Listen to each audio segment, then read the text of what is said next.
किया गया था। राजनीतिक कार्य बोर्ड ऑफ कंट्रोल के अधीन, व्यापारिक कार्य बोर्ड ऑफ डायरेक्टर्स के अधीन। इनको आप थोड़ा रख लेना। नेक्स्ट देखते हैं 1813 के अंदर प्रधानमंत्री कौन थे? तो लॉर्ड नॉर्थ है, ये समय ब्रिटेन के प्रधानमंत्री थे। और बंगाल के गवर्नर कौन थे? फर्स्ट तो क्लाइव थे। 1774 के अंदर कलकत्ता के अंदर सुप्रीम कोर्ट की स्थापना की गई थी और जिसके फर्स्ट मुख्य न्यायाधीश थे एलिजा इम्प्रे। ये पहली मुख्य न्यायाधीश थी।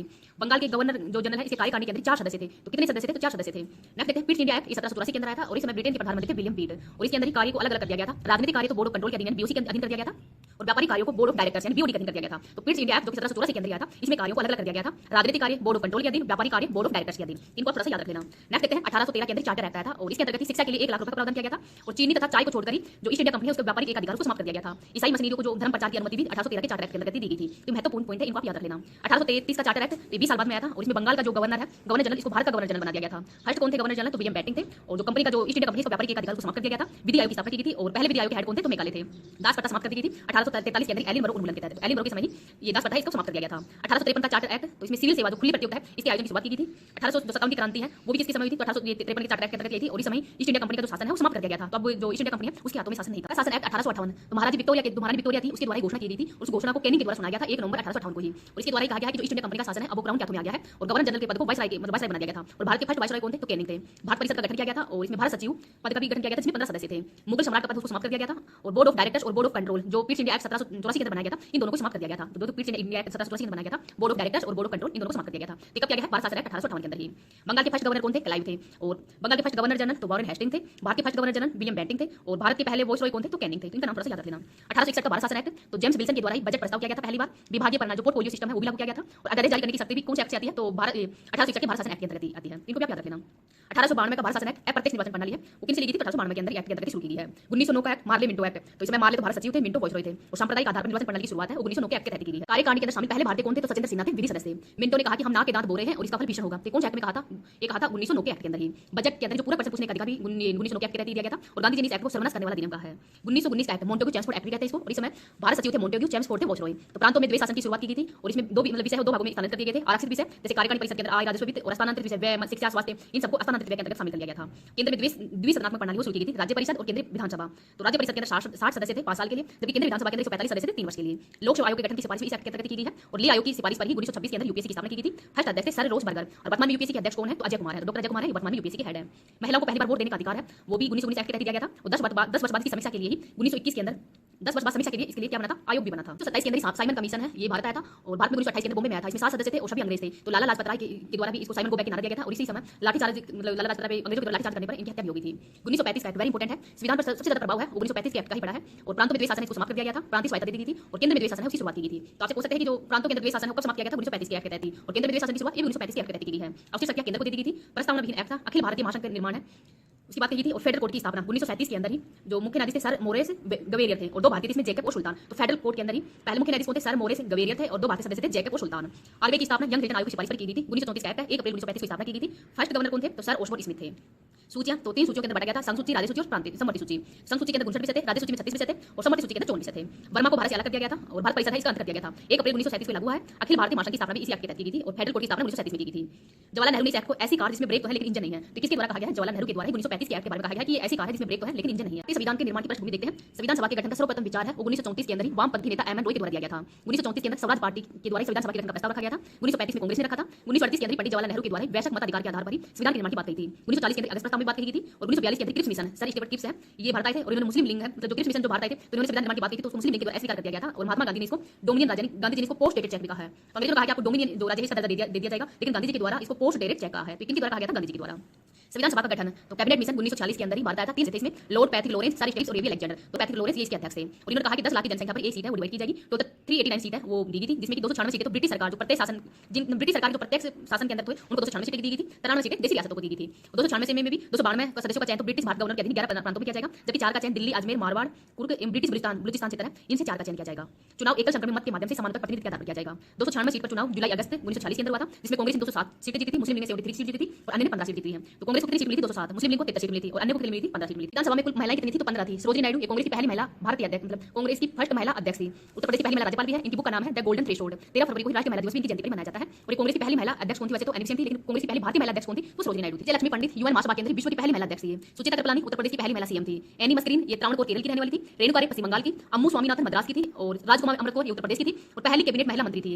पूर्णिमा बनर्जी उत्तर प्रदेश की। मालती चौधरी उड़ीसा की। लीला रॉय बंगाल की। बेगम एजाज रस एकमात्र मुस्लिम महिला थी। तो ये नाम बहुत पूछा जाता है कि जो बेगम एजाज रस है ये एकमात्र मुस्लिम महिला थी।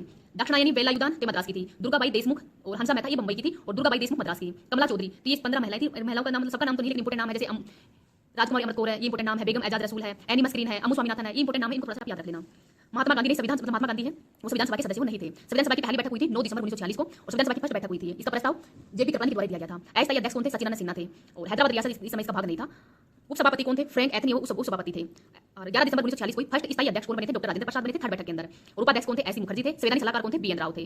13 दिसंबर 1946 को जवाहरलाल नेहरू के द्वारा उद्देश्य प्रस्ताव पेश किया गया था और ये पारित कब हुआ था? 22 जनवरी 1947 को ही संविधान की जो 5वीं बैठक हुई थी उस समय पारित हुआ था। अब महत्वपूर्ण तथ्य देखते हैं। संविधान सभा का पहला सत्र 9 दिसंबर 1946 से 23 दिसंबर 1946 तक चला था और संविधान सभा के टोटल 11 या 12 सत्र हुए थे और 24 जनवरी 1950 को इसका लास्ट सत्र हुआ था और बैठक इसमें 165 से 166 बैठक हुई थी। 22 जुलाई 1947 को ही तिरंगा राष्ट्रीय ध्वज के रूप में स्वीकार किया गया था। संविधान सभा के सचिव कौन थे? एचवीआर अयंगर सचिव थे। उप सचिव कौन थे? तो तैयब जी है इसके उप सचिव थे। मुख्य प्रारूपकार कौन थे? तो एलएम मुखर्जी है ये इसके मुख्य प्रारूपकार थे। तो इनका नाम याद रखना। आजकल जो भी एग्जाम के अंदर है उसका पैटर्न चेंज हो चुका है तो ये इस प्रकार के क्वेश्चन पूछ सकते हैं। इस संविधान सभा के सचिव कौन थे? एचवीआर अयंगर थे। ये नाम थोड़ा याद रख लेना। उप समिति का गठन 29 अगस्त 1947 को किया गया था और इसमें 1 + 6 सदस्य थे। एक अध्यक्ष थे डॉक्टर भीमराव अंबेडकर जी अध्यक्ष थे। एन गोपाल स्वामी अयंगर, अल्लादी कृष्ण स्वामी अय्यर, डॉक्टर के मुंशी एक मात्र कांग्रेस के सदस्य थे। सैयद मोहम्मद सादुल्ला, एन माधवराव है वो बीएल मित्र के अस्वस्थ होने के कारण कौन बने थे? एन माधवराव। टीटी कृष्णाचारी 1948 के अंदर डीपी खेतान की मृत्यु के बाद में टीटी कृष्णाचारी है वो प्रारूप समिति के सदस्य बने थे। तो इनका नाम थोड़ा याद रखना। भीमराव अम्बेडकर जी अध्यक्ष थे। एन गोपाल स्वामी अयंगर, अल्लादी कृष्ण स्वामी अय्यर, के एम मुंशी, सैयद मुस्लिम सादुल्ला, एन माधवराव और टीटी कृष्णाचारी। अन्य समितियों के अध्यक्ष देखते हैं। जवाहरलाल नेहरू है वो संसदीय समिति संघीय संविधान समिति के अध्यक्ष थे। सरदार पटेल थे प्रांतीय संविधान समिति और मूल अधिकार समिति के हेड कौन थे? सरदार पटेल। डॉक्टर राजेंद्र प्रसाद राष्ट्रीय ध्वज संबंधी जो तदर्थ समिति उसके हेड थे। प्रक्रिया नियम समिति के और संचालन समिति के हेड थे। मूल अधिकार की जो उप समिति थी उसके हेड थे जेपी कृपलानी, जबकि अल्पसंख्यकों से संबंधित जो समिति थी उसकी उप समिति के हेड थे एससी मुखर्जी। 16 मई 1948 को राष्ट्रमंडल के अंदर भारत है वो इसका सदस्य बन गया था। 14 सितंबर 1949 को हिंदी और राजभाषा के रूप में इसको दर्जा दिया गया था और 26 नवंबर 1949 को 11 सत्र हुए थे। तो संविधान निर्माण से पूर्व 2 वर्ष 11 माह 18 दिन लगे थे, यानी 3 वर्ष 1 माह या 16 दिन, कुछ भी बोल सकते हैं, या तो 2 वर्ष 11 माह 18 दिन संविधान बनकर तैयार हुआ था या 3 वर्ष 1 माह 16 दिन के अंदर। तो 26 नवंबर को संविधान दिवस मनाया जाता है और इसकी शुरुआत की गई थी 2015 से। 26 नवंबर 1949 को कुछ अनुच्छेद लागू कर दिए गए थे और ये संविधान किस अनुच्छेद में लिखा गया है? तो अनुच्छेद नंबर 394 के अंदर ही। तो 15 अनुच्छेद लागू किए गए थे और टोटल कितने थे? तो 16 अनुच्छेद। और शब्द कितने थे? 1,45,000 शब्द थे और 395 अनुच्छेद है वर्तमान के अंदर। इनको भी आप याद रखें। 24 जनवरी 1950 को अंतिम बैठक हुई थी और राष्ट्रगान राष्ट्रगीत ये लागू कर दिए गए थे 24 जनवरी को और देश के पहले राष्ट्रपति का चुनाव भी 24 जनवरी 1950 को हुआ था। 26 जनवरी 1950 को संविधान लागू हुआ था। डॉक्टर राजेंद्र प्रसाद जो पहले राष्ट्रपति निर्वाचित हुए थे और भारत गणतंत्र राष्ट्र बन गया था। 1929 में लाहौर अधिवेशन के अध्यक्ष जवाहरलाल नेहरू ने की थी और इन्होंने पूर्ण स्वराज की मांग की थी। 26 जनवरी 1930 को पूर्ण स्वराज दिवस के रूप में मनाया गया था और ये कहां पे मनाया गया था? लाहौर के अंदर रावी नदी के तट पर झंडा भी पहनाया गया था। अब अगला टॉपिक देखते हैं। भारतीय संविधान के विदेशी स्रोत कौन कौन से हैं इनको थोड़ा सा देख लेते हैं कि भारतीय संविधान के जो विदेशी स्रोत कौन कौन से मतलब कौन से देश क्या ग्रहण किए गए इनको देखते हैं। तो ब्रिटेन से संसदीय शासन प्रणाली, विधि का शासन, विधायी प्रक्रिया, एकल नागरिकता, मंत्रिमंडलीय प्रणाली, संसदीय विशेष अधिकार अनुच्छेद 105, द्विसदनीय व्यवस्था, मंत्रिपरिषद सामूहिक रूप से लोकसभा के प्रति उत्तरदायी होती है अनुच्छेद नंबर 75 3 के तहत, विधि के समक्ष समानता, एकल मंत्री उत्तरदायी होते हैं राष्ट्रपति के प्रति अनुच्छेद 75 2 के तहत होते हैं। ये सब ब्रिटेन से ग्रहण किए गए थे। यूएसए से तो विश्व का सबसे पुराना लोकतंत्र यूएसए है। तो मूल अधिकार है, न्यायपालिका की स्वतंत्रता, न्यायिक पुनरावलोकन का सिद्धांत है, उपराष्ट्रपति का पद, सुप्रीम कोर्ट और हाई कोर्ट के न्यायाधीशों को पद से हटाना महाभियोग जैसी प्रक्रिया है और राष्ट्रपति पर महाभियोग जैसी प्रक्रिया अनुच्छेद नंबर 61 के तहत ये सब यूएसए से ग्रहण किए गए थे। आयरलैंड के संविधान से राज्य के नीति निर्देशक तत्व और राष्ट्रपति निर्वाचन प्रणाली, राज्यसभा के सदस्यों का मनोनयन ये सब किससे आयरलैंड किए गए थे। जर्मनी का संविधान कहलाता है और आपात के समय मूल अधिकारों गणतंत्रात्मक शासन स्थान में स्वतंत्रता समानता बंधुता जैसे शब्द फ्रांस के संविधान से ग्रहण किए गए थे। राष्ट्रीय आपातकाल अनुच्छेद नंबर 20 21 उल्लेख होते हैं राष्ट्रीय आपातकाल के समय ही। कनाडा के संविधान से असंघात्मक सरकार है, अवशिष्ट सत्ता केंद्र के पास में राज्यपालों की नियुक्ति एक कनाडा के संविधान से ग्रहण किए गए थे। या समर्थ सूची का प्रावधान ऑस्ट्रेलिया से किया गया था। सोवियत संघ ने रूस से मूल कर्तव्य जो कि भाग नंबर 4 के अंदर जोड़े गए थे। जापान से विधि द्वारा स्थापित प्रक्रिया जापान से ग्रहण की गई थी। तो मूल कर्तव्य को कब जोड़ा गया था? तो 42वां संविधान संशोधन 1976 सरदार सिंह समिति की सिफारिश पर जोड़े गए थे। दक्षिण अफ्रीका के संविधान में संशोधन की प्रक्रिया दक्षिण अफ्रीका के संविधान से लिया गया था। अनुच्छेद है 368 भाग है 18। ये महत्वपूर्ण जो स्रोत है जो कि विदेश मतलब अन्य देशों से ग्रहण किए गए थे और इसका ज्यादातर पार्ट वो 1935 के भारत शासन एक्ट से ग्रहण किया गया था जो आपने भी पहले पढ़ा है। मूल संविधान है वो प्रेम बिहारी नारायण झा है इनके द्वारा लिखा गया था। जयमिति सौंदर्य अलंकृत इसको राम मनोहर जो सिन्हा है उनके द्वारा किया गया था, यानी इसको अलंकृत किसके द्वारा किया गया है? राम मनोहर सिन्हा के द्वारा। मूल प्रति के अंदर 22 चित्रों को सजाने के लिए कृपाल सिंह शेखावत राजस्थान के थे। तो मूल प्रति जो 22 चित्र किसके द्वारा सजाए गए थे? तो कृपाल सिंह शेखावत के द्वारा। प्रत्येक चिन्ह क्या था? हाथी। हिंदी संस्करण किसने किया था? तो बसंत कृष्ण वेद के द्वारा इसका हिंदी संस्करण किया था। इस संविधान की विशेषताएं देखते हैं। तो एकल नागरिकता विभिन्न स्रोतों से लिया गया, आंतरिक भारत शासन एक्ट 1935 का, न्यायपालिका अध्यादेश, लोक सेवा आयोग है, बाहरी स्रोत जैसे ब्रिटेन से संसदीय शासन प्रणाली है, ये बाहरी स्रोतों से विभिन्न स्रोतों से ग्रहण किया गया है। पंथ निरपेक्ष राज्य है, आपात उपबंध है, स्वतंत्र निकाय था, नीति निर्देशक तत्व, मूल कर्तव्य, मूल अधिकार, संसदीय शासन प्रणाली, सार्वभौमिक वैश्विक मताधिकार, नम्रता या अन्य न तो भारत का संविधान ज्यादा कठोर है न ज्यादा नरम है। और सबसे लंबा लिखित संविधान तो भारत के संविधान के अंदर 395 अनुच्छेद है, 22 भाग है और अनुसूची कितनी है वर्तमान के अंदर? तो अनुसूची 12 अनुसूचियां हैं इसके अंदर और वर्तमान में 22 भाग है और 12 अनुसूचियां हैं। तो ये सब संविधान के महत्वपूर्ण क्या है? विशेषताएं हैं। तो देख लेना कि पंथ निरपेक्ष राज्य है, आपात उपबंध है, स्वतंत्र निकाय है, नीति निर्देशक मूल अधिकार, मूल कर्तव्य, ये सब इसकी विशेषताओं के अंतर्गत आते हैं। तो आपात उपबंध है तो राष्ट्रीय आपात अनुच्छेद नंबर 352 के तहत लगाया जाता है, राष्ट्रपति शासन अनुच्छेद 356 के तहत और वित्तीय आपातकाल है वो अनुच्छेद नंबर 360 के तहत लगाया जाता है। प्रस्तावना प्रिम्बल तो 13 दिसंबर 1946 को जवाहरलाल नेहरू के द्वारा उद्देश्य प्रस्ताव पेश किया गया था। पारित हुआ था 22 जनवरी 1947 को। तो कब पारित हुआ है? 22 जनवरी को, और पेश कब किया गया था? 13 दिसंबर को। और इस प्रस्तावना को आप याद रखना, हम भारत के लोग भारत को एक संपूर्ण प्रभुत्व संपन्न समाजवादी पारंपरिक लोकतांत्रिक गणराज्य बनाने के लिए तथा उसके समस्त नागरिकों को ही सामाजिक आर्थिक राजनीतिक न्याय, तो न्याय कितनी प्रकार की बताई गई है? 3 प्रकार की, सामाजिक आर्थिक और राजनीतिक। विचार अभिव्यक्ति विश्वास धर्म और उपासना की स्वतंत्रता, तो भारतीय संविधान में स्वतंत्रता कितनी प्रकार की बताई गई है? तो 5 प्रकार की। विचार अभिव्यक्ति विश्वास धर्म और उपासना की। तब प्रतिष्ठा और अवसर की क्षमता, तो समता प्रतिष्ठा और अवसर की क्षमता प्राप्त करने के लिए तथा उन सबके अंदर व्यक्ति की गरिमा और राष्ट्र की एकता और अखंडता को सुनिश्चित करने वाली बद्धता बढ़ाने के लिए ही दृढ़ संकल्प होकर अपनी संविधान सभा के अंदर आज तारीख 26 नवंबर 1949 ईस्वी मिति मार्च की शुक्ल सप्तमी संवत 2006 विक्रमी एद द्वारा ही इस संविधान को अंगीकृत अधिनियमित और आत्मर्पित करते हैं। तो ये भी पूछ सकते हैं कि लास्ट के अंदर संविधान क्या लिखा गया था प्रस्तावना में? तो अंगीकृत अधिनियमित और आत्मर्पित करते हैं। तो प्रस्तावना की भाषा शैली ऑस्ट्रेलिया से ग्रहण की गई थी। संपूर्ण प्रभुत्व संपन्न का मतलब है कि भारत के आंतरिक और बाहरी रूप से मतलब जो भी फैसले लेता है भारत स्वतंत्र है और भारत विदेश नीति का निर्माण भारत स्वयं करता है। समाजवादी सरकार के जो संसाधनों का समता मूलक दृष्टिकोण वितरण करेगी, अर्थात सरकार है वो सभी को समान साधनों उपलब्ध करवाएगी। पंथ निरपेक्ष, भारत राज्य का स्वयं का कोई धर्म नहीं होगा, लेकिन भारत सभी धर्मों का समान रूप से पालन करेगा। लोकतंत्र, तंत्र का मतलब है जनता का द्वारा ही जनता के लिए चुना गया शासन। और एक बार लिखा गया था अब्राहम लिंकन जो अमेरिका के राष्ट्रपति थे पूर्व। गणतंत्र मतलब हमारे राष्ट्र जो अध्यक्ष होते हैं निर्वाचित होते हैं। प्रस्ताव ने भारत शब्द कितनी बार आया है? तो 2 बार आया है। न्याय 3 प्रकार के हैं, स्वतंत्रता 5 प्रकार की है और क्षमता 2 प्रकार की बताई गई है। प्रस्तावना में शक्ति का स्रोत हम भारत के लोग। भारत का स्वरूप कैसा है? संपूर्ण प्रभुत्व संपन्न समाजवादी पंथनिरपेक्ष लोकतांत्रिक और गणराज्य है। भारत के नागरिक 3 प्रकार के न्याय है, सामाजिक आर्थिक और राजनीतिक न्याय है। 5 प्रकार की स्वतंत्रता मिली हुई है, विचार अभिव्यक्ति विश्वास धर्म और उपासना की। इनको क्रम से याद रखना आपको, विचार अभिव्यक्ति विश्वास धर्म और उपासना की स्वतंत्रता। क्षमता कितनी प्रकार की है? 2 प्रकार की, प्रतिष्ठा और अवसर की क्षमता है। प्रस्तावना को संविधान की आत्मा किसने कहा है? तो ठाकुर दास भार्गव के द्वारा। संविधान की कुंडली के मुंशी ने कहा है। क्या प्रस्तावना न्यायालय के द्वारा परिवर्तनीय है? तो केवल मौलिक अधिकार परिवर्तनीय है। डीएसपी फंडामेंटल राइट प्रस्तावना ये परिवर्तनीय नहीं है। तो ये 2 मतलब संविधान प्रस्तावना को संविधान की जन कुंडली किसने कहा है? के मुंशी ने कहा था। और प्रस्तावना को संविधान की आत्मा किसने कहा है? तो ठाकुर दास भार्गव ने कहा। प्रस्तावना संविधान का भाग है या नहीं है? तो इसके लिए बेरू बांडी केस हुआ था 1960 के अंदर ही, उन्होंने कहा कि प्रस्तावना संविधान का भाग नहीं है। लेकिन केशवानंद भारती केस 24 अप्रैल 1973 के अंदर ही कहा कि प्रस्तावना संविधान का भाग है और इसमें संशोधन किया जा सका है। तो अब तक प्रस्तावना में एक बार संशोधन हुआ है, 42 संविधान संशोधन 1976 के तहत ही, और 3 नए शब्द जोड़े गए थे प्रस्तावना में, समाजवाद पंथनिरपेक्ष अखंडता। तो 3 नए शब्दों को ही कब जोड़ा गया था? तो 42 संविधान संशोधन के तहत। तो इनको भी आप याद रखना, ये भी एग्जाम के अंदर बहुत बार पूछी जा चुकी है। नेक्स्ट देखते हैं भारतीय संविधान के भाग कितने हैं? तो भारतीय संविधान के भाग 22 है, अनुच्छेद 395 है, अनुसूची है 12। तो संविधान के जो भाग है उनको थोड़ा सा देख लेते हैं। फर्स्ट भाग के अंदर संघ व राज्य क्षेत्रों के बारे में लिखा गया है, अनुच्छेद है 104 तक। सेकंड भाग के अंदर नागरिकता है, अनुच्छेद है 5 से 11 तक। संविधान का भाग नंबर 3 में मौलिक अधिकार, अनुच्छेद है 12 से 35। फोर्थ के अंदर राजनीति निर्देशक तत्व और अनुच्छेद है 36 से 51 तक। फोर्थ का है तो मौलिक कर्तव्य है और 51 का ये अनुच्छेद है। फिफ्थ संघ सरकार का उल्लेख है, अनुच्छेद है 52 से लेकर 51 तक। और संविधान का भाग नंबर 6 राज्य सरकार का उल्लेख है और अनुच्छेद 152 से लेकर 237 तक। भाग नंबर 7 को निरस्त कर दिया गया है। भाग नंबर 8 संघ राज्य क्षेत्र से संबंधित है, अनुच्छेद है 239 से लेकर 242 तक। भाग नंबर 9 पंचायत और अनुच्छेद है 243 से 243 तक। भाग नंबर 9 ए नगर पालिका से संबंधित है, अनुच्छेद है 243 बी से लेकर 243 जेड तक। भाग नंबर 9 बी सहकारी समिति से संबंधित है, अनुच्छेद है 243 जेड से 243 जेड तक। भाग नंबर 10 एससी एसटी से संबंधित है, अनुच्छेद है 244 से लेकर 244 तक। और भाग नंबर 11 संघ व राज्यों के मध्य जो संबंध है उनसे संबंधित है, अनुच्छेद है 245 से लेकर 263 तक। भाग नंबर 12 वित्त संपत्ति वाद से संबंधित है, अनुच्छेद 264 से लेकर 300 तक है। भाग नंबर 13 भारत राज्य क्षेत्र के भीतर ही व्यापार है वो कर सकता है, इसके संबंधित अनुच्छेद है 301 से 307 तक। भाग नंबर 14 संघ व राज्यों के अधीन सेवाएं, अनुच्छेद है 308 से 330 तक। भाग नंबर 14 का अधिकरण से संबंधित है और अनुच्छेद है 330 से 330 तक। भाग नंबर 15 निर्वाचन से संबंधित है, अनुच्छेद है 324 से 329 तक। भाग नंबर 16 कुछ वर्गों से संबंधित प्रावधान, अनुच्छेद है 330 से 342। भाग नंबर 17 राजभाषा से संबंधित है, अनुच्छेद है 343 से 351 तक। भाग नंबर 18 आपात उपबंध से संबंधित है, अनुच्छेद है 352 से 360 तक। भाग नंबर 19 प्रकीर्णन, अनुच्छेद है 361 से 367। भाग नंबर 20 संविधान में संशोधन से संबंधित है और अनुच्छेद है 368। भाग नंबर 21 अस्थायी व संक्रमणकालीन और अनुच्छेद 369 से 392 है। भाग नंबर 22 संक्षिप्त नाम हिंदी के अंदर ही प्राधिकृत पाठ निरसन, ये सब भाग नंबर 22 के अंदर लिखा गया है और अनुच्छेद है 393 से लेकर 395 तक। तो महत्वपूर्ण संविधान के भाग और उनसे संबंधित अनुच्छेद। आज के संविधान के महत्वपूर्ण भाग के अध्याय भी थोड़ा सा पूछा जाता है, तो उनको भी थोड़ा सा मैं ऐड कर दूंगी, आपको पीडीएफ के अंदर सेंड कर दूंगी। अब देखते हैं संविधान का नंबर भाग क्या है। भाग में अनुच्छेद, संविधान का भाग नंबर फर्स्ट अनुच्छेद है 1 से लेकर 4 तक और भाग नंबर सेकंड में अनुच्छेद है 5 से लेकर 11 जो कि नागरिकता से संबंधित है। तो भाग नंबर 1 के अंदर अनुच्छेद 1 से लेकर 4 तक देखते हैं। अनुच्छेद 1 के अंदर इंडिया दैट इज भारत, यानी India Bharat union of state है, तो भारत राज्यों का संघ है। हिंदुस्तान भारतवर्ष आर्यवर्त इस संविधान के अंदर ही अनुच्छेद नंबर 1 के अंदर नहीं किया गया, तो इनका उल्लेख नहीं मिलता है। इंडिया का उल्लेख मिलता है अनुच्छेद नंबर 1 के अंदर ही। तो भारत विनाशकारी राज्यों का अविनाशी संघ है। संसद नए राज्यों के गठन, सीमा, नाम में परिवर्तन या कोई भी राज्य जो कि भारत से अलग नहीं हो सकता, तो कोई भी जो राज्य भारत से अलग नहीं हो सकता। यूएसए के अंदर अविनाशकारी राज्यों का अविनाशकारी संघ है, राज्यों की अनुमति व सहमति अनिवार्य होती है, क्योंकि भारत के अंदर ऐसा नहीं है। अनुच्छेद नंबर 2 है नए राज्यों का प्रवेश, तो नए राज्यों का प्रवेश करने की शक्ति संसद के पास नहीं है। जैसे सिक्किम को 36वें संविधान संशोधन के तहत ही भारत के अंदर विलय कर दिया गया था और 22वां राज्य बना था। सिक्किम के अंदर उस समय नामग्याल वंश का शासन था। तो सिक्किम में किसका शासन था? तो नामग्याल वंश का शासन था। अनुच्छेद नंबर 3 इंपोर्टेंट है, नए राज्यों का गठन है, संसद के पास में नए राज्यों के गठन की शक्ति भी किसी पास में, संसद के पास नहीं है, और वह राज्यों के नाम, सीमा, क्षेत्र है, इनके अंदर परिवर्तन हो कर सकती है। संसद साधारण बहुमत से यह कार्य कर सकती है। राष्ट्रपति अनिवार्य रूप से राज्य विधानमंडल से राय लेगा। साधारण बहुमत उपस्थित मतदान के 50% प्लस में 1, तो 50% प्लस में 1 से ही साधारण बहुमत से ही नए राज्यों के नाम में परिवर्तन हो कर सकते हैं। तो लोकसभा के अंदर टोटल 543 सीट है, जिसमें 30% 300% प्रेजेंट होनी चाहिए। वोटिंग होगी 250 नहीं 250 की वोटिंग होगी इसके अंदर। नंबर 4 अनुच्छेद 2 व 3 में कोई भी परिवर्तन होता है तो वह उसे अनुच्छेद नंबर 368 के तहत संविधान संशोधन प्रक्रिया के अंदर लागू है वो नहीं किया जाता, अर्थात अनुच्छेद नंबर 368 के तहत संविधान संशोधन नहीं माना जाता।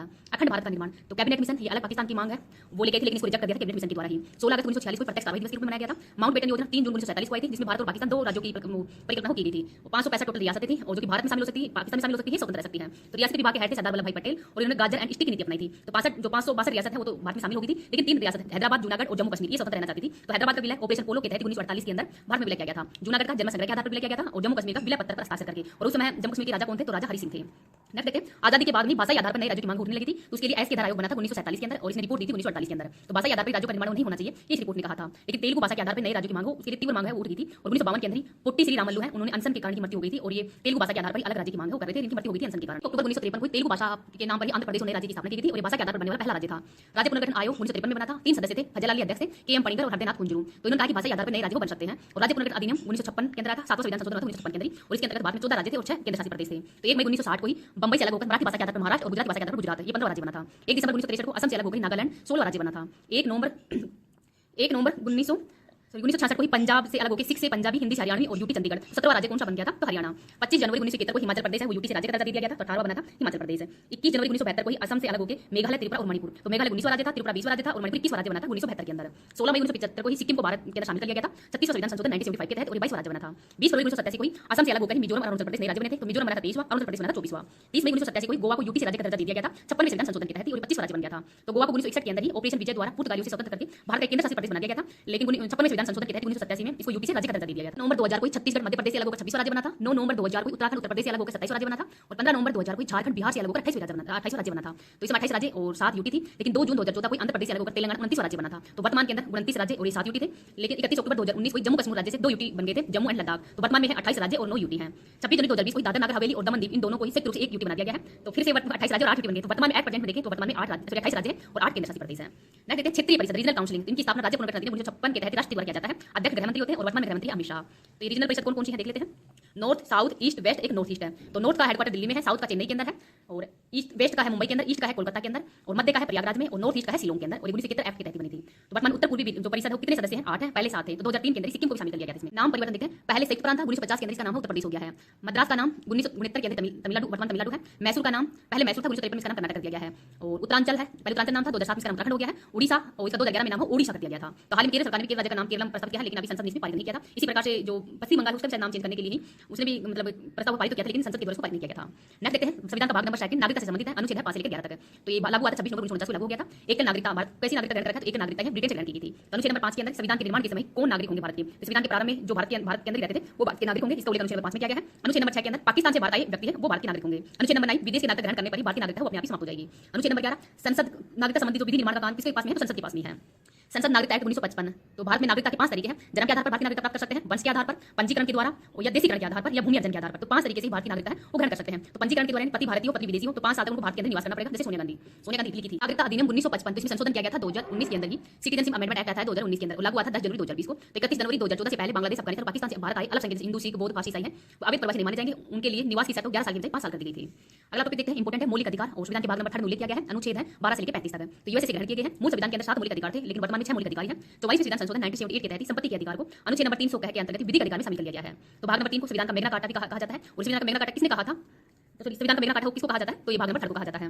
मैग्ना कार्टा शब्द का प्रयोग सर्वप्रथम 1215 के अंदर ब्रिटेन के राजा ने किया था। तो मौलिक अधिकार कौन से हैं ये देख लेते हैं। समानता का अधिकार अनुच्छेद है 14 से लेकर 18 तक और स्वतंत्रता का अधिकार अनुच्छेद है 19 से 22 तक। शोषण के विरुद्ध अधिकार है 23 से 24। धार्मिक स्वतंत्रता का अधिकार है 25 से लेकर 28 तक। संस्कृति और शिक्षा का अधिकार 29 से 30 तक और संवैधानिक उपचारों का अधिकार है अनुच्छेद नंबर 32। तो महत्वपूर्ण अनुच्छेद मौलिक अधिकार है, इनको याद रखना। अब अपन डिटेल से पढ़ लेते हैं। मौलिक अधिकार है व्यक्तियों को राज्य के विरुद्ध प्रदान किए जाते हैं। अनुच्छेद नंबर 15, 16, 19, 29 और 30 ये केवल भारतीय नागरिकों को प्रदान किए गए हैं, विदेशियों को नहीं है। बहुत बार एग्जाम के अंदर पूछा चुका है कि ऐसे कौन से अनुच्छेद केवल भारतीयों को मिले हुए हैं। तो अनुच्छेद नंबर 15 है, 16, 19, 29 और 30 मौलिक अधिकार है वो परिवर्तनीय है। राष्ट्रीय आपातकाल के समय मौलिक अधिकार है उनका निलंबन है लेकिन अनुच्छेद नंबर 20 और 21 है जिसकी अपवाद था इनका निलंबन नहीं किया जा सकता। तो राष्ट्रीय आपातकाल के समय अनुच्छेद नंबर 20 और 21 है ये निलंबित नहीं होते हैं।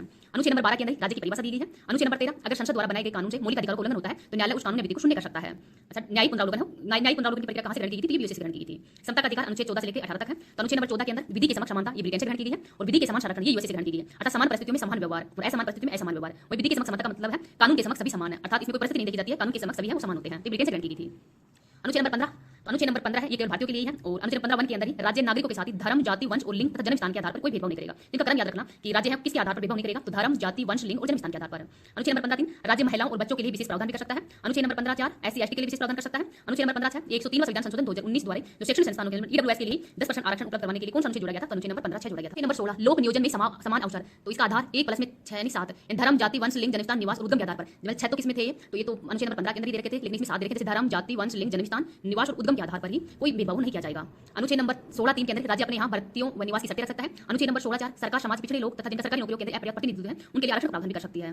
तो भेदभाव ये नेगेटिव यानी सकारात्मक भेदभाव है, पॉजिटिव यानी आरक्षण सकारात्मक भेदभाव, जो लोग पीछे रह गए हैं उन्हें आगे लेकर जाना है तो पॉजिटिव भी है। SC ST समुदाय के लिए संविधान लागू होने की तारीख से आरक्षण प्राप्त था। SC को 15%, ST को 7.5%। अनुच्छेद नंबर 340 राष्ट्रपति पिछड़े वर्ग के अध्ययन के लिए आयोग बनाया गया था और OBC जांच आयोग बना था। फर्स्ट आयोग बना था 1953 के अंदर काका पालेकर आयोग, रिपोर्ट दी थी 1955 के अंदर। सेकंड आयोग बना था 1978 के अंदर बीपी मंडल आयोग, रिपोर्ट दी थी 1980 के अंदर। 1990 के अंदर बीपी सिंह की सरकार आई थी और इसमें SC को 8%, ST को 7.5% और OBC को 27% आरक्षण दिया गया था। और यह मामला सुप्रीम कोर्ट पूछ गया था इंदिरा साहनी केस हुआ था 1992 के अंदर कि आरक्षण की सीमा 50% अधिक नहीं होगी। तो कौन से केस के अंदर कहा गया था कि आरक्षण को 50% अधिक नहीं होगी? तो ये केस है इंदिरा साहनी केस, इंपॉर्टेंट है, याद रख लेना। विशेष परिस्थितियों के अंदर 50% से ज्यादा भी संभव है क्रिमिनल आरक्षण नहीं मिलेगा। अनुच्छेद नंबर 16 EWS के आर्थिक रूप से पिछड़े वर्गों को 10% नौकरियों पर आरक्षण से संबंधित प्रावधान है और 103 संविधान संशोधन हुआ थे 2019 के अंदर। अनुच्छेद नंबर 17 अस्पृश्यता या छुआछूत पर रोक से संबंधित है।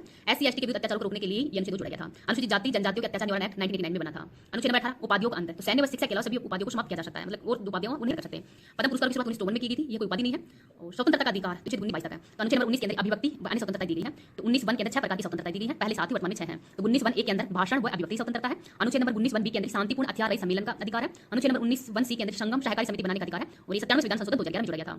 अनुच्छेद 19(1) के अंदर घूमने का अधिकार, अनुच्छेद 19(1) के अंदर निवास करने का अधिकार, अनुच्छेद 19(1) के अंदर संपत्ति का अधिकार, जिसको 44 संविधान संशोधन के तहत रखा दिया गया है। अनुच्छेद 19(1) व्यापार व्यवसाय का अधिकार, तो सहकारी समिति 97 संविधान संशोधन 2011 के अंदर जोड़ा गया था। अनुच्छेद नंबर 19(1) के अंतर्गत है और ये नीति निर्देशक तत्व 43 अनुच्छेद नंबर 43 के अंदर भी है और भाग नंबर 9 भी है। अनुच्छेद है 243 जेड ऐसे लेकर 243 जेड टी तक, इन सबको भी आप याद रखें। नंबर 20 दो सिद्धि के संबंध में संरक्षण, अर्थात एक ही अपराध के लिए 2 बार दंड नहीं दिया जाएगा। स्वयं के विरुद्ध गवाही देने के लिए भी बाध्य नहीं किया जाएगा, जैसे नार्को टेस्ट वगैरह है वो भी नहीं किया जाएगा, मतलब बाध्य नहीं किया जाएगा। तो अनुच्छेद नंबर 20 के अंदर इसको लिखा गया है। अनुच्छेद नंबर 21 प्राण एवं देह स्वतंत्रता का अधिकार, तो कार्य स्तर पर ही महिलाओं के साथ यौन शोषण को रोकने के लिए विशाखा गाइडलाइन शुरू हुई थी 1997 में। गुप्ता स्वामी केस निजता के अधिकार से संबंधित है। आधार कार्ड वाला केस 2017 में हुआ था। नवतेज कोर केस 2018 के अंदर हुआ था, समलैंगिकता अपराध नहीं है और IPC की धारा नंबर 327 को समाप्त कर दिया गया था।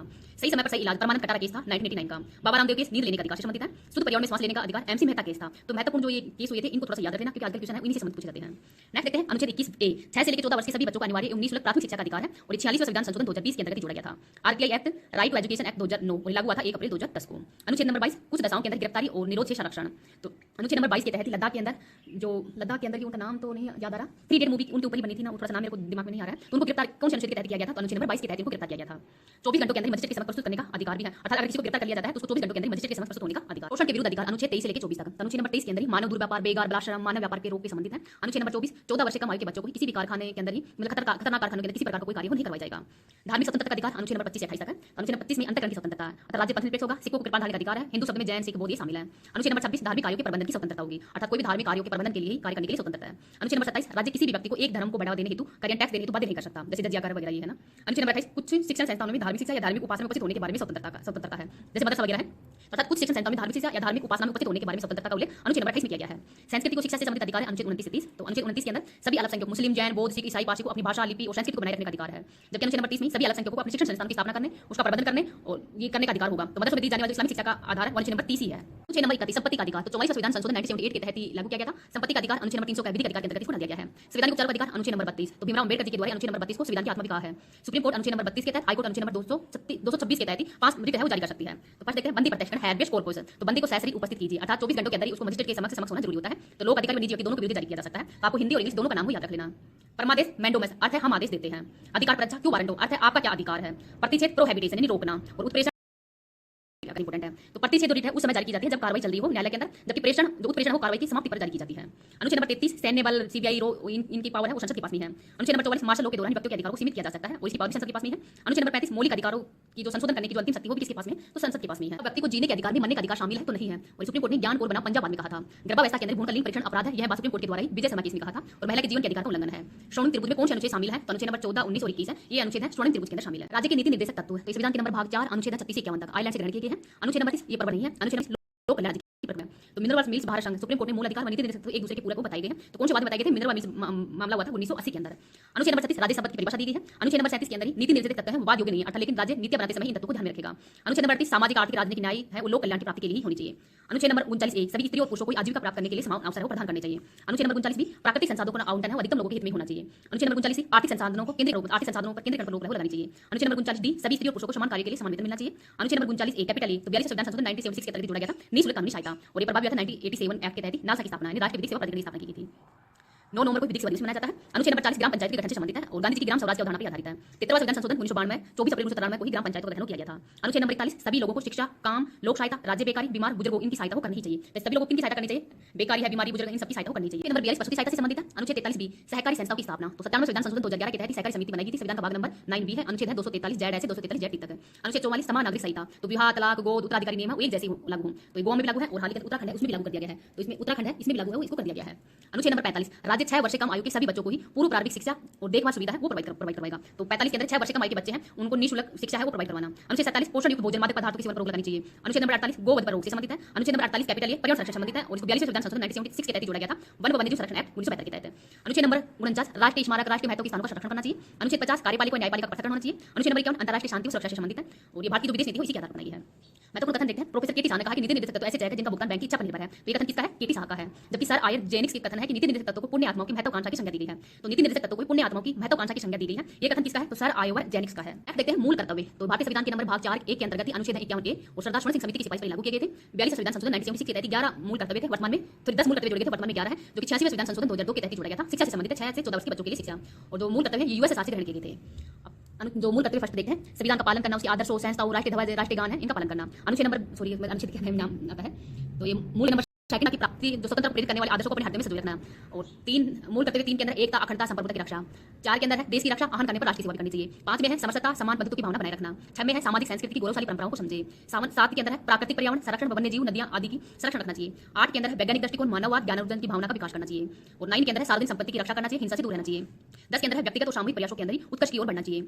और 11वां है माता पिता अभिभावकों का कर्तव्य है कि वह 6 से लेकर 14 वर्ष के बच्चों को प्राथमिक शिक्षा उपलब्ध करवाए। तो ये 11वें के अंतर्गत है। तो ये देखो इस पर एक मतलब एंथम, एंथम मतलब राष्ट्रीय ध्वज, राष्ट्रीय गान है इनको पालन करना चाहिए। बी मतलब ब्रेव, ब्रेव यानी स्वतंत्रता प्रेरित करने वाले जो भी आदर्शों को अपने हृदय में संजोए रखना चाहिए। सी मतलब कंट्री यानी एकता, अखंडता, संप्रभुता की रक्षा करनी चाहिए। डी मतलब डिफेंस, देश की रक्षा। ई इक्वलिटी यानी समानता और एफ यानी कल्चर जो संस्कृति है। ग्रीन यानी प्राकृतिक पर्यावरण है। ह्यूमैनिटी यानी वैज्ञानिक, इसको क्रम से याद रखना, वैज्ञानिक दृष्टिकोण आता है, फिर मानववाद आता है, फिर ज्ञानोर्जन की भावना आती है। और 9 में आई मतलब इनकम यानी सार्वजनिक संपत्ति से संबंधित है। और 10 में जे जॉइंट एक्टिविटी यानी व्यक्तिगत और सामूहिक प्रयासों के अंदर आगे बढ़ना चाहिए। और ये नॉलेज मतलब शिक्षा से संबंधित है। तो ये इनसे भी थोड़ा सा याद रख लेना और आपको क्रम से याद रखना है कि 3rd नंबर में क्या है, 4th में क्या है और यहाँ भी थोड़ा सा क्रम याद रखना है। जैसे प्राकृतिक पर्यावरण है, फिर संरक्षण है, फिर वन है, फिर वन्य जीव है, फिर नदियां है। इसी प्रकार से वैज्ञानिक दृष्टिकोण दिया गया है, फिर मानववाद दिया गया है, फिर ज्ञानोर्जन की भावना दिया गया है। इस प्रकार से आपको याद रखना है क्योंकि इसी प्रकार के क्वेश्चन पूछ लेते हैं। मूल कर्तव्य के अंदर राष्ट्रीय गीत नामक शब्द का उल्लेख नहीं किया गया। तो ये भी याद रखना क्योंकि राष्ट्रीय ध्वज और राष्ट्रीय गान का उल्लेख है लेकिन राष्ट्रीय गीत का उल्लेख नहीं किया गया। मौलिक कर्तव्य सिखाने संबंधी समिति कौन सी बनी थी? तो जेएस वर्मा समिति बनी थी 1999 के अंदर। नंबर 5 संघ, इसमें अनुच्छेद है 52 से लेकर 51 तक सबसे बड़ा भाग है। तो पहले देखते हैं राष्ट्रपति। अनुच्छेद नंबर 52 भारत का एक राष्ट्रपति होगा। अनुच्छेद नंबर 53 राष्ट्रपति अंदर जो कार्यपालिका शक्ति होगी इसमें नीति होगी तो राष्ट्रपति के अंदर ही। अनुच्छेद नंबर 54 निर्वाचन मंडल का उल्लेख है। अनुच्छेद नंबर 55 चुनाव की रीति या विधि का उल्लेख है। अनुच्छेद नंबर 56 कार्यकाल का। अनुच्छेद नंबर 57 पुनः नियुक्ति का प्रावधान। अनुच्छेद नंबर 58 योग्यता। अनुच्छेद नंबर 59 सेवा शर्तें। अनुच्छेद नंबर 60 शपथ का उल्लेख है। परीक्षण, संरक्षण और प्रतिरक्षण की जो शपथ है वो राष्ट्रपति लेता है। अनुच्छेद नंबर 61 महाभियोग प्रक्रिया का उल्लेख किया गया है। तो राष्ट्रपति, राज्यपाल, उपराष्ट्रपति और है इनके लाभ के पद पर है वो नहीं होने चाहिए। तो राष्ट्रपति, राज्य, उपराष्ट्रपति और मंत्री लाभ के पद पर नहीं होंगे। राष्ट्रपति से निर्वाचित होने की योग्यता रखे और लाभ के पद पर न हो। राष्ट्रपति का चुनाव अनुच्छेद नंबर 54 तो निर्वाचक मंडल के अंदर इसके निर्वाचन सांसद लोकसभा और जो विधानसभा है इनके निर्वाचित सदस्य ही राष्ट्रपति के चुनाव के अंदर भाग ले सकते हैं। मनोनीत सदस्य उसमें भाग नहीं ले सकते। तो लोकसभा और राज्यसभा तथा विधानसभाओं के जो निर्वाचित सदस्य वही राष्ट्रीय चुनाव के अंदर भाग लेते हैं। तो 17वां संविधान संशोधन 1992 के द्वारा दिल्ली और पुडुचेरी की विधानसभा के जो सदस्य वो भी इनके चुनाव के अंदर भाग लेते हैं। निर्वाचन की रीति तो अनुच्छेद नंबर 55 है। अप्रत्यक्ष चुनाव एकल संक्रमण मत पद्धति के आधार पर ही राष्ट्रपति का चुनाव किया जाता है। राष्ट्रपति का चुनाव लड़ने की योग्यता न्यूनतम 30 वर्ष होनी चाहिए और 15,000 रुपये जमा राशि के रूप में जमा करानी चाहिए और प्रस्तावक 50 होने चाहिए, अनुमोदक भी 50 होने चाहिए और दोनों अलग अलग होने चाहिए। निर्वाचन मंडल के होने दोनों अलग अलग होने चाहिए। 50 प्रस्तावक और अनुमोदक अलग अलग होने चाहिए। एक विधायक के मत का मूल्य कैसे निकालते हैं राष्ट्रपति का? तो राज्य की टोटल जनसंख्या अपॉन में राज्य विधानसभा के निर्वाचित कुल सदस्य और मल्टीप्लाई में 1/100 नहीं होता 1000 होता है। यहाँ पर 100 लिखा गया था और हाल ही के अंदर यूआरओ या फिर आरएस एग्जाम हुआ था राजस्थान के अंदर उनके अंदर एक क्वेश्चन आ चुका है। मतलब सेम टू सेम ऐसे लिखा हुआ था यहाँ पर 100 लिख देना चाहिए, यहाँ पर 1000 आता है। और राजस्थान के अंदर एक विधायक का टोटल मूल्य कितना होता है? तो 29 है। ऐसे एक सांसद की मत का मूल्य कैसे निकालते हैं? सभी राज्यों के विधायकों के मत का कुल मूल्य बटा में संसद के निर्वाचित सदस्यों की कुल सदस्य संख्या के आधार पर ही एक जो सांसद है उसका मूल्य निकाला जाता है। तो देखिए अधिकतम जो सांसद का मूल्य है वो किनका? उत्तर प्रदेश है 708 और न्यूनतम है सिक्किम का 7 ही। एमएलए का कुल वोट मूल्य कितना होता है? 5.43 लाख है। और एक एमपी का वोट एमएलए का जो कुल वोट का मूल्य कितना होता है? तो 5.43 लाख होता है। सभी एमपी के वोट का मूल्य 5.43 लाख। एमएलए ये थोड़ा मल्टीप्लाई करना हुआ 18 जुलाई 2020 को ही वोटिंग हुई थी किसकी? राष्ट्रपति के चुनाव के लिए। तो एनडीए की तरफ से द्रौपदी मुर्मू थी, कांग्रेस की तरफ से यशवंत सिन्हा थे और अन्य तो द्रौपदी मुर्मू और यशवंत सिन्हा। तो इसमें जीती कौन थी? द्रौपदी मुर्मू जी और राष्ट्रपति बनी। जीतने के लिए 50% प्लस में 1 वोट है वो होनी कितना होता है? तो 29 है। ऐसे एक सांसद मूल्य का निकालते हैं सभी राज्यों के विधायकों के मत का कुल मूल्य बटा में संसद के निर्वाचित सदस्यों की कुल सदस्य संख्या के आधार पर ही एक जो सांसद है उसका मूल्य निकाला जाता है। तो देखिए अधिकतम जो सांसद का मूल्य है वो किनका? उत्तर प्रदेश है 708 और न्यूनतम है सिक्किम का 7 ही। एमएलए का कुल वोट मूल्य कितना होता है? 5.43 लाख है। और एक एमपी का वोट एमएलए का जो कुल वोट का मूल्य कितना होता है? तो 5.43 लाख होता है। सभी एमपी के वोट का मूल्य 5.43 लाख। एमएलए ये थोड़ा मल्टीप्लाई करना हुआ 18 जुलाई 2020 को ही वोटिंग हुई थी किसकी? राष्ट्रपति के चुनाव के लिए। तो एनडीए की तरफ से द्रौपदी मुर्मू थी, कांग्रेस की तरफ से यशवंत सिन्हा थे और अन्य तो द्रौपदी मुर्मू और यशवंत सिन्हा। तो इसमें जीती कौन थी? द्रौपदी मुर्मू जी और राष्ट्रपति बनी। जीतने के लिए 50% प्लस में 1 वोट है वो होनी चाहिए। ऐसे राष्ट्रपति जो सीएम रहे थे तो शंकर दयाल शर्मा ये मध्य प्रदेश के सीएम रह चुके हैं, ज्ञानी जेल सिंह ये आंध्र प्रदेश के और नीलम संजीव रेड्डी ये आंध्र प्रदेश के सीएम रह चुके हैं, जबकि ज्ञानी जेल सिंह पंजाब के रह चुके हैं। कार्यवाहक राष्ट्रपति 3 रह चुके हैं, बीबी गिरी, मोहम्मद उल्लाह और बीडी जत्ती। तो बीडी जत्ती, बीबी गिरी और मोहिद्दतुल्ला ये है कार्यवाहक राष्ट्रपति। राष्ट्रपति के चुनाव का विवाद का जो निपटारा है वो सुप्रीम कोर्ट के द्वारा किया जाता है अनुच्छेद नंबर 71 के तहत ही। इस बार राष्ट्रपति चुनाव के पीछे अधिकार कौन थे? तो पीसी मोदी थे। राष्ट्रपति का कार्यकाल 5 वर्ष का होता है और राष्ट्रपति अपना इस्तीफा राष्ट्रपति को देता है और इसकी सूचना सर्वप्रथम लोकसभा स्पीकर को देगा। तो राष्ट्रपति सबसे पहले इसकी सूचना किसको देता है? तो लोकसभा स्पीकर को देता है। न्यूनतम कोटा तो दिए गए मतों की संख्या बटा निर्वाचित प्रतिनिधियों की संख्या प्लस में 1 और यहाँ पर भी प्लस में 1 होती है। इसी के आधार पर न्यूनतम कोटा प्राप्त किया जाता है। जनसंख्या का आधार वर्ष 1971 है और 84वें संविधान संशोधन 2001 के तहत 2026 तक जनसंख्या है वो किसके आधार पर होगी? 1971 की जनसंख्या के आधार पर चुनाव किए जाते हैं। राष्ट्रपति की शपथ का उल्लेख अनुच्छेद नंबर 60 के अंदर किया गया है। तो संविधान की रक्षा, लोगों के कल्याण, इन सबकी शपथ राष्ट्रपति लेता है और राष्ट्रपति की शपथ कौन दिलाता है? सुप्रीम कोर्ट का मुख्य न्यायाधीश। और मुख्य न्यायाधीश की अनुपस्थिति के अंदर अन्य जो वरिष्ठ न्यायाधीश होता है वो राष्ट्रपति को शपथ दिलाता है। यहाँ पर थोड़ी मेरी साइड गिर गई थी तो इस वजह से थोड़ा सा ये मतलब मैं समझा तो क्योंकि यहाँ पे लिखा हुआ है 1971 में बाद में लिख दिया है। यहाँ पे जनसंख्या लिखी थी तो जनसंख्या में यहाँ लिखी है, यहाँ पे संविधान लिखा गया है। तो इनको थोड़ा देख लें। यहाँ पे अनुच्छेद नंबर 60 है, शपथ का उल्लेख किया गया है। राष्ट्रपति के विशेष अधिकार देखते हैं। अनुच्छेद नंबर 361 के अंदर ही पद पर रहते हुए राष्ट्रपति के विरुद्ध कोई भी न्यायालय के अंदर गिरफ्तारी का आदेश नहीं निकाल सकता। फौजदारी मुकदमा है वो भी नहीं निकाल सकता। दीवानी तो नहीं, मतलब दीवानी और फौजदारी कोई सा मुकदमा नहीं निकाल सकता राष्ट्रपति के जब तक वो पद पर बना रहता है तब। अनुच्छेद नंबर 61 महाभियोग प्रक्रिया, इसका आधार संविधान का उल्लंघन है और प्रस्ताव कुल सदस्य का 1/4 समर्थन होने चाहिए। 14 दिन पूर्व राष्ट्रपति को सूचना देना होगा और 2/3 बहुमत से प्रस्ताव पारित होगा पहले सदन में और उसके बाद में दूसरे सदन के अंदर भी ऐसे ही प्रस्ताव पारित किया जाता है। और एक अर्धन्यायिक प्रक्रिया है। संसद के निर्वाचित और मनोनीत सदस्य उसमें भाग लेते हैं। जैसे राष्ट्रपति के चुनाव के अंदर तो निर्वाचित सदस्य भाग लेते हैं, वैसे महाभियोग की प्रक्रिया में निर्वाचित और मनोनीत दोनों सदस्य भाग लेते हैं। इसमें राज्य विधानमंडल के सदस्य भाग लेते हैं। राष्ट्रपति की शक्तियां देखते हैं। सामान्य कार्यपालिका शक्ति अनुच्छेद नंबर 77 के तहत सभी कार्य है वो राष्ट्रपति के नाम पर ही किए जाते हैं। लोकसभा में बहुमत दल के नेता को प्रधानमंत्री नियुक्त करना और प्रधानमंत्री की सिफारिश पर राष्ट्रपति अन्य मंत्री नियुक्त करता है। अनुच्छेद नंबर 78 राष्ट्रपति है वो प्रधानमंत्री से देश प्रशासन और विधि निर्माण के संदर्भ में जानकारी मांग सकता है। महान्यायवादी, राज्यपाल, सुप्रीम कोर्ट, हाईकोर्ट के मुख्य न्यायाधीश, अन्य न्यायाधीश, संघ लोक सेवा आयोग के, निर्वाचन आयोग, वित्त आयोग, अध्यक्ष, सदस्य, सीएजी इन सबकी नियुक्ति भी राष्ट्रपति के द्वारा किया जाता है। विधायी शक्ति संसद का 17 करना, 17 करना, लोकसभा भंग करना, प्रत्येक साधारण निर्वाचन के बाद में प्रथम सत्र का जो संसद के अंदर अभिभाषण देना, संयुक्त बैठक बुलाना अनुच्छेद नंबर 60 के तहत ही अध्यादेश जारी करना। अध्यादेश जारी करने की शक्ति अनुच्छेद नंबर 123 है। और राष्ट्रपति के अनुमोदन के बाद में ही विधेयक कानून बन पाता है। तो राष्ट्रपति के अनुमोदन के बाद में कोई भी विधेयक कानून बन पाता है। न्यायिक शक्ति अनुच्छेद नंबर 72 के तहत राष्ट्रपति किसी भी व्यक्ति की जो सजा है उसको माफ कर सकता है। जैसे लघुकरण, उसकी सजा की प्रकृति को बदल देना। जैसे कोई कठोर कारावास है तो उसको साधारण कारावास के अंदर बदल देना। परिहार सजा की मात्रा को बदल देना। जैसे किसी को 2 वर्ष की सजा मिली हुई है उसको 1 वर्ष के अंदर बदल देना। विराम विशेष परिस्थितियों के अंदर ही उसकी सजा पर विराम लगा देना। परविलंब कुछ समय के लिए टाल देना और क्षमायन पूर्णतः माफ कर देना। तो ये सब समाधान की जो शक्ति का उल्लेख है ये अनुच्छेद नंबर 72 के अंतर्गत किया गया है। ये शक्ति धन विधेयक है और राष्ट्रपति की सहमति से लोकसभा के अंदर पेश किया जाता है अनुच्छेद नंबर 109 के तहत। और राष्ट्रपति संसद के समक्ष वार्षिक आय व्यय प्रस्तुत करता है अनुच्छेद नंबर 112 के तहत। भारत की आखिरी निधि से धन निकालने के लिए राष्ट्रपति की अनुमति जरूरी होती है। आपातकालीन शक्ति देखते हैं। राष्ट्रीय आपातकाल अनुच्छेद नंबर 352 के तहत लगाया जाता है। भारी आक्रमण, भारत द्वारा किसी युद्ध में शामिल होने, आंतरिक अशांति, 44वां संविधान संशोधन 1978 के तहत जो आंतरिक अशांति की जगह सशस्त्र विद्रोह कर दिया गया है। और अभी तक भारत में 3 बार राष्ट्रीय आपातकाल लग चुका है 1962, 1971, 1975 के अंदर। और 26 जून को काला दिवस के रूप में 26 जून 1975 को काला दिवस के रूप में मनाया जाता है। राष्ट्रपति शासन अनुच्छेद नंबर 356 के तहत लगाया जाता है। संवैधानिक तंत्र की विफलता पर राजस्थान में 4 बार लग चुका है 1977, 1967 और 1980, 1992 के अंदर। और सबसे ज्यादा कहां पे लगा है? तो मणिपुर के अंदर। वित्तीय आपातकाल का उल्लेख अनुच्छेद नंबर 360 के अंदर किया गया है और अभी तक एक बार भी नहीं लगा है। राष्ट्रपति की वीटो की शक्ति से संबंधित अनुच्छेद है अनुच्छेद नंबर 111। तो पूर्ण वीटो किसी विधेयक की स्वीकृति से इनकार कर देना। पॉकेट वीटो विधेयक को अनिश्चित काल के लिए लंबित कर देना। निलंबित वीटो विधेयक को पुनः विचार के लिए वापस लौटा देना। तो जो पॉकेट वीटो का प्रयोग है वो ज्ञानी जेल सिंह के द्वारा 1986 के अंदर भारतीय डाक विधेयक पर किया था। तो पॉकेट वीटो का प्रयोग किसके द्वारा किया गया था? तो ज्ञानी जेल सिंह के द्वारा किया गया था 1986 के अंदर।